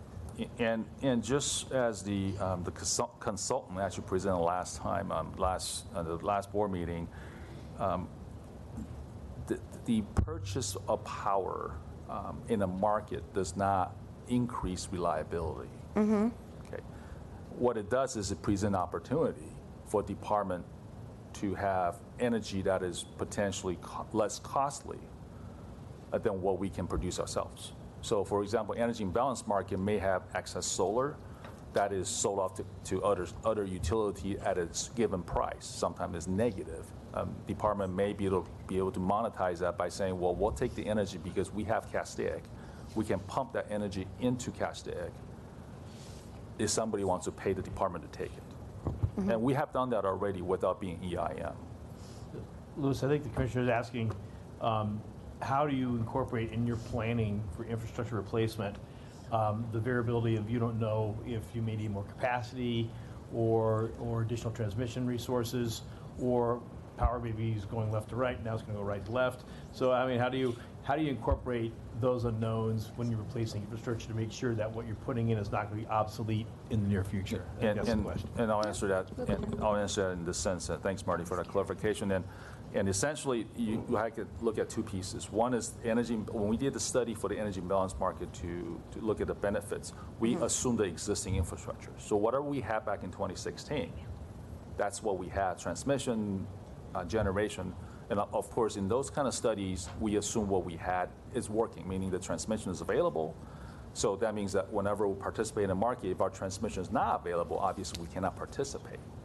So again, right. So and on the second hand, we're looking at going to 55% by 2025. That is our goal. That is our target. And by going to 55%, we're looking at resources all around what we have available transmission. Mm-hmm. And for example, we have available transmission on Mojave Generating Station that we divested coal resource. We also had transmission resource from Navajo Generation, which is another coal resource we divested. Mm-hmm. So those are the locations that we're focusing on, in addition to the Bear and Ridge transmission we just finished completing building 3 years ago, 2015, that we're adding more renewable at the locations. For example, the Beacon solar site and the Beacon battery storage site, and also the Springbok solar sites. Yeah, thank you for which you brought up another question with your answer, which is last meeting at our OTC presentation, we talked about reliability, which is very related to this item, reliability in basin. We have 3 plants, Hines, Harbor, and Scattergood here, that we've been looking at what to do because we need them for reliability and to keep the lights on for everyone. And your answer just kind of made me think that in a lot of our reliability, we're counting with assets that are outside of the basin. And like you said, in Navajo, in IPP, and other places. And with this EIM, with the energy imbalance market, we have the opportunity to maybe potentially have assets that we can that we have at our disposal that are right here. And earlier, Commissioner McHill talked about infrastructure and in general. I will say that she was talking about how do we improve and how do we commit to continue building more infrastructure here locally. So it sounds to me that the EIM can be I like to almost call it a wild card for us in terms of reliability, where we can use it when we need it, if it's available to us. Now we have, in the OTC was explained that we have we have some power that we need to generate, and I like to use, for example, Scattergood, that is 346 megawatts of power. And would you say that an EIM, if it was available in the energy imbalance market, could we alleviate repowering that gas plant with participating in this type of program and procuring energy from CAISO? So let me take a step back. the OTC study look at alternatives for the remaining 1,600 megawatts of repowering for all three plants. On all three. Right. So if you just look at scattergood as the 346 additional megawatts, it's not the additional megawatt that scattergood is going to add on to. It is to look at the existing location at scattergood, the generating capability, and see what we can do with that 346 megawatts, the alternative. So the consultant came out with 12 different cases, essentially cover all the bookends, meaning that there's all repower with gas, with no gas repower. And was this considered also, yes, the EIM? EIM. Because I have the presentation and I didn't see it included there. Right. So the energy imbalance market, as I mentioned before, the consultant is the one that actually mentioned this, is that they look at the industry standard for what the industry call loss of load expectation. It's just an industry number. It's kind of like safety, industry number for reliability. And based on what they study from our data that we've given them, okay, they look at all the data from transmission generation, from customer data and so forth. We're about average as far as loss of load expectation. So any megawatts that we do not repower, for example, like scattergood 346, let's say we reduce that by 346 megawatts, our loss of load expectation will go up, meaning that our reliability will go down. Okay, so that's one aspect of that. And on the other hand, the consultant also mentioned, and again, this is our internal folks too, agree with it, is that energy imbalance market does not produce reliability. It produces opportunity for utilities to buy energy if it's available, not just for the energy availability, but the transmission availability. Correct. So if any one of those factors, transmission, market, or just the energy resource not available, it does not produce reliability. Therefore, we cannot count that as firm generation. So only capacity that we have, whether it's a power purchase agreement or whether we own a generation, that is the only firm capacity that we can count on, that we can produce reliability or maintain the reliability for the city of Los Angeles. Yeah, and I'd like, could I add just a piece, because I think there's some detail that needs to be presented that probably you don't have that in your PowerPoint, Louis. And I'm going to say this a little more simplistic, but I want you to tell me I'm wrong, or clarify. So the energy imbalance market will get cheaper power that will come through a state transmission grid, very high voltage. It essentially gets to our city limits. It's not exactly perfect to our city limits. Then it goes down to a much lower voltage distribution grid. And it's the constraints on the distribution grid within the city that cause some of the issues related to what the priorities were provided through the once-through cooling study. So in reality, we really should be bringing back to this board a presentation that shows some of our distribution constraints, some of our plans for replacement, some of the ways we might replace that, and some of the time frames it might take to replace that, because that is a very important and significant piece of the analysis that was performed on looking at the reliability we might need. But I also would like to see how the energy imbalance market plays a role on making sure that all of those cases scenarios that we saw in the OTC can be a reality, or even better. I really like, Mr. Ting, that you use the word opportunity, because I think that the energy imbalance market, as I like to say, is a little bit of a wild card, how I see it, but it can offer us opportunity. Also because, as you all know, building gas plants is extremely expensive. We just invested $840 million out of state on building a gas plant in Utah. So I would like to see how the energy imbalance market plays out in the OTC and in other studies. And it seems to me that since the agency that controls this is CAISO, they will probably have the technology to work with us to show us a study on how that also plays in the overarching planning to get to 100% and also the OTC. Personally, I feel as someone that has, literally I had a dream about the OTC the other night because I've been reading so much about it, and I went very deep in the internet, which I shouldn't have, like learning more about the OTC and how it came about and such, and what, you know, and in general, just understanding this better, because it's hard for me to understand the full picture. Also because with SB 100, which is the 100% renewable bill in California, and how all the actors, all the cities, all the utilities, everyone has to, how it's evolving, how our system, not just LA, but Californian system is evolving, how all these pieces are playing. And I think this is why I had the dream about the OTC.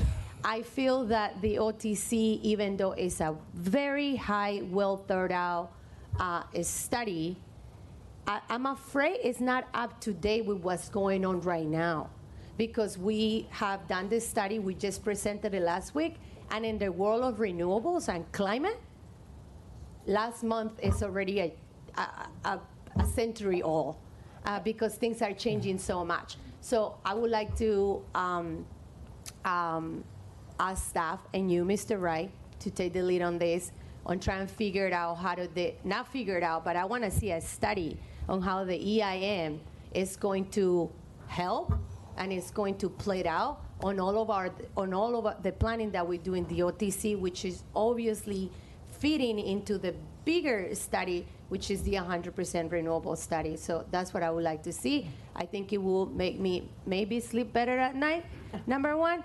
And number two, it will help me understand better how are we gonna make investments in the future, whether it's in one case scenario or another case scenario. I wanna have all of the possible variables in this evolving market and how California is moving to a much more renewable world, as how we are also, and have the right elements to make an educated decision. And I think we could come back at the next meeting and show the local distribution aspects and the energy and balance market aspects from a staff presentation to provide that level of awareness and understanding to the entire board. Then at that point, be ready for discussion for whatever the board might want to move forward with that after that, but allow staff to come back at the next board and show, here's what our understanding of EIM, here's how we look at the impact of it, here's the distribution constraints, here's a staff presentation on just the issues you talked about, and then that's open for discussion to figure out what future steps the board might want to take based right, on that. and I want especially in this study and in this, you call it a presentation, I actually want to see a study on how the EIM plays out in an overarching, reliable power system, and also in our distribution, and also on future assets that we might be able to invest on that might be more cost effective than other avenues that we might consider. So, I mean, we have very capable staff, and I trust that they can do a study. I also know that CAISO has done these studies for other similar occasions, like the Puente, for example, case. They have done that. Through the OTC, I came through a lot of stuff on the internet. Forgive me. But they have done a lot of different studies that we can piggyback on, and that they have the technology and the expertise to show us how this is going to play out. So I would like to, instruct the staff to do a study on how the EIM is going to also affect or even better, maybe support our plans to how the decisions that we're going to be making in the future around those three glass plants in the OTC, the ones through Coolant study, and also the 100% study. An important thing to understand is the basic CAISO, California Independent System Operator, definition of the energy imbalance market is a spot market. The entire market is very short term. It exists entirely within a day. Yeah. Only one day. and it is energy, not capacity. It cannot be counted for what's called resource adequacy in terms of determining how much capacity you have. To count on it for capacity is counter to the basic definition and wouldn't be counted in any of the standards as capacity. It is a way to save money within a day, but you can't count on this spot market because it is an exceedingly price volatile market. And Dr. Pickle, thank you for adding that, because in the OTC presentation given to us in the November meeting, you bring in a really good point, which is in this study, we don't have a kilowatt an hour per hour study.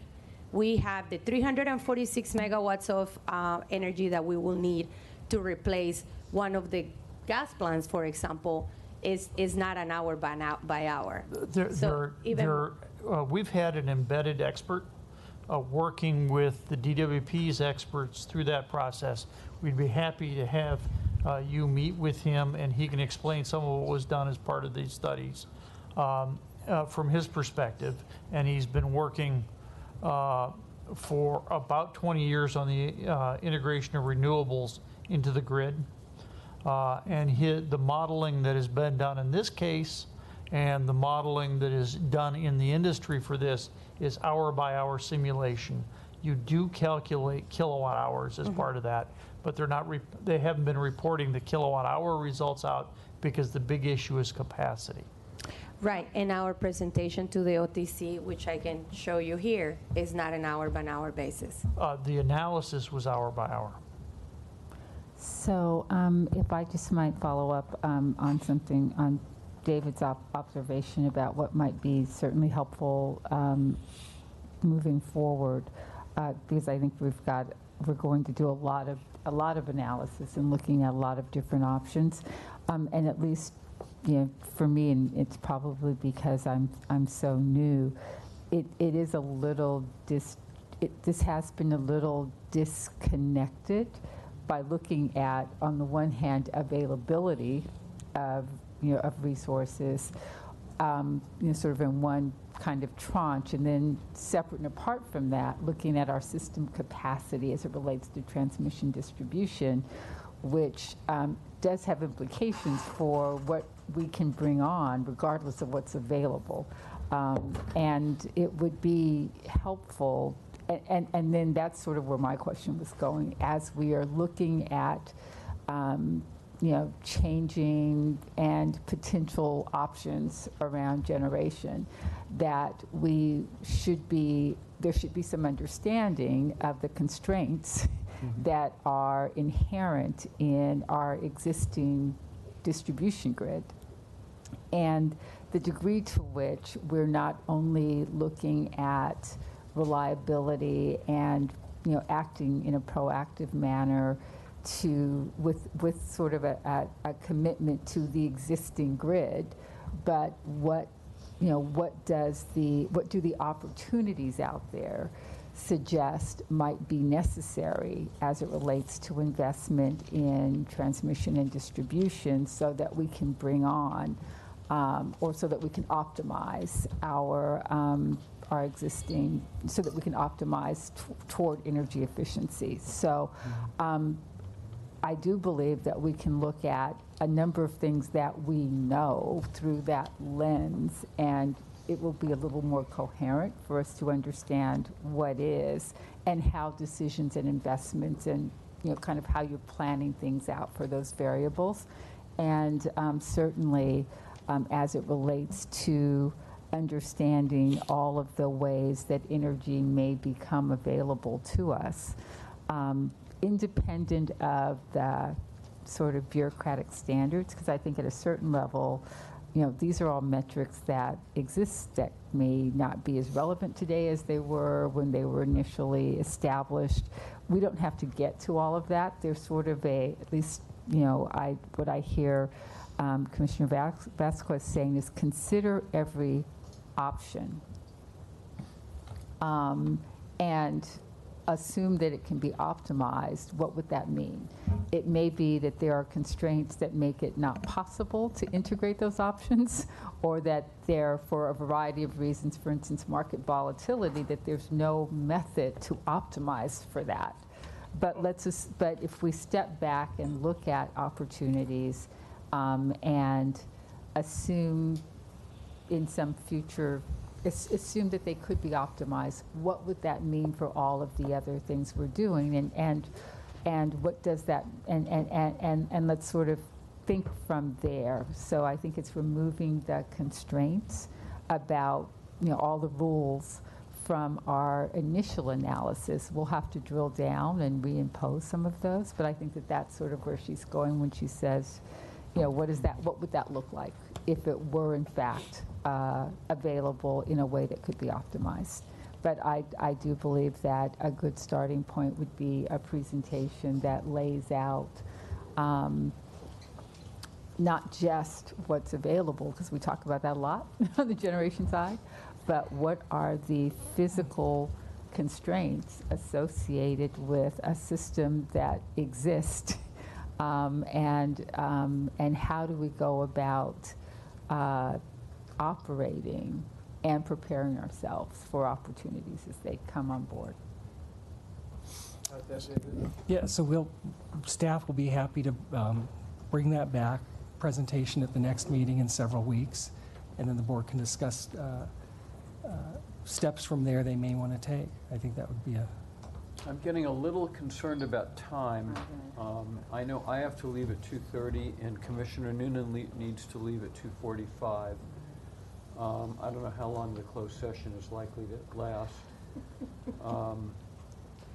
The update on distribution automation is not pressing for today. If you would like to defer that one meeting, so we can move that. Good. Or two meetings. I mean, distribution automation can be done deferred in the next 30 days or so. Yeah. Are there more questions or comments? Or thank you, guys, very much. Thank you. Thank you. Very, very helpful. Thank you. Committees. So there's been discussion by several board members of the desire to create some committees, and I know that there's standing committees or ad hoc committees that could be developed right now. There really are a couple of them that one meets on an as-needed basis, which happens to do with an employee appeals process. The other is an investment committee that meets about twice a year. But there's been some other discussion on the desire for additional committees surrounding workforce development, surrounding cybersecurity and IT-related issues, surrounding some of the rest of the details of, I'm sorry, there's one other that has to do with Owens Lake and Owens Valley. But there's been a number of different suggestions for those committees, and I thought after discussing with you, Chair Levine, that it probably would be good for the board to discuss what committees they would like and what their interests may be, and then as your direction and authority of setting up those subcommittees, can think of that and then determine what ones you might want to see, and then look at a process of assigning commissioners to those various committees. Have you sort of collected who has indicated an interest in which committees? The committees you outlined, I assume, are those that have been mentioned. Yes, so one would be an IT cyber committee, which I know the chair and vice chair have indicated interest in. Another would be workforce development that I know Commissioner Vasquez and Vice President McLean-Hill have been interested in. Another has to do with pretty much everything related to neighborhood councils, community outreach, marketing, social media. And there's been indications that Commissioner Vasquez and Commissioner Barad have been interested in. Commissioner Noonan is already on 3 committees, the 3 that I mentioned. So, So I think those are the committees that I've heard interest in, and the commissioners who would be interested in being on those committees And so I thought you might take I mean, my recommendation, in part because I'm looking at the clock, is that maybe each commissioner let you know which committee they'd be interested in. And if it turns out we've got 2 for each, perfect. If it turns out there's some figuring out that needs to be done, we can then deal with that then. But why don't you be the point person on it, and then let me know who wants to do what. And I already know what the items I mentioned are, so if there's additional desired committees or different commissioners would like to also express interest, please let me know. Were you going to say something? No, that works. Commissioner Barad and I need to recuse on 27 and 28. They're the last 2 items, so I would suggest we get out of the room. We have filed items in the minutes. Oh, yes, okay. File items in the minutes. Okay, file items. Financial Services, September. The activity report for September is in your package if you have any questions. Any questions? Power System, October. That report is in your file. I'll be happy to answer questions. Any questions? Approval of the board minutes of November 27th, at which all commissioners were present. Is there a motion? Move approval. Second, those in favor? Aye. Aye, they're approved. So, Madam Vice President, would you please preside over items 27 and 28 once Commissioner Barad and I can... And Mr. President, can we take it into closed session right after that? Yes. Thank you.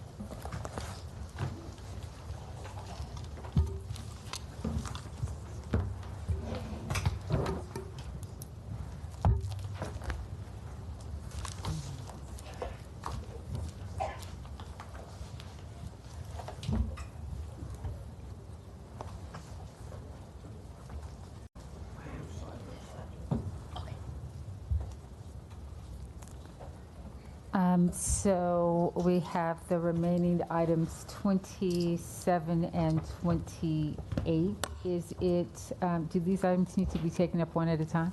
They can be taken up in bulk. Okay, so is there a motion for approval of items 27 and 28? So I move. Second, without objection.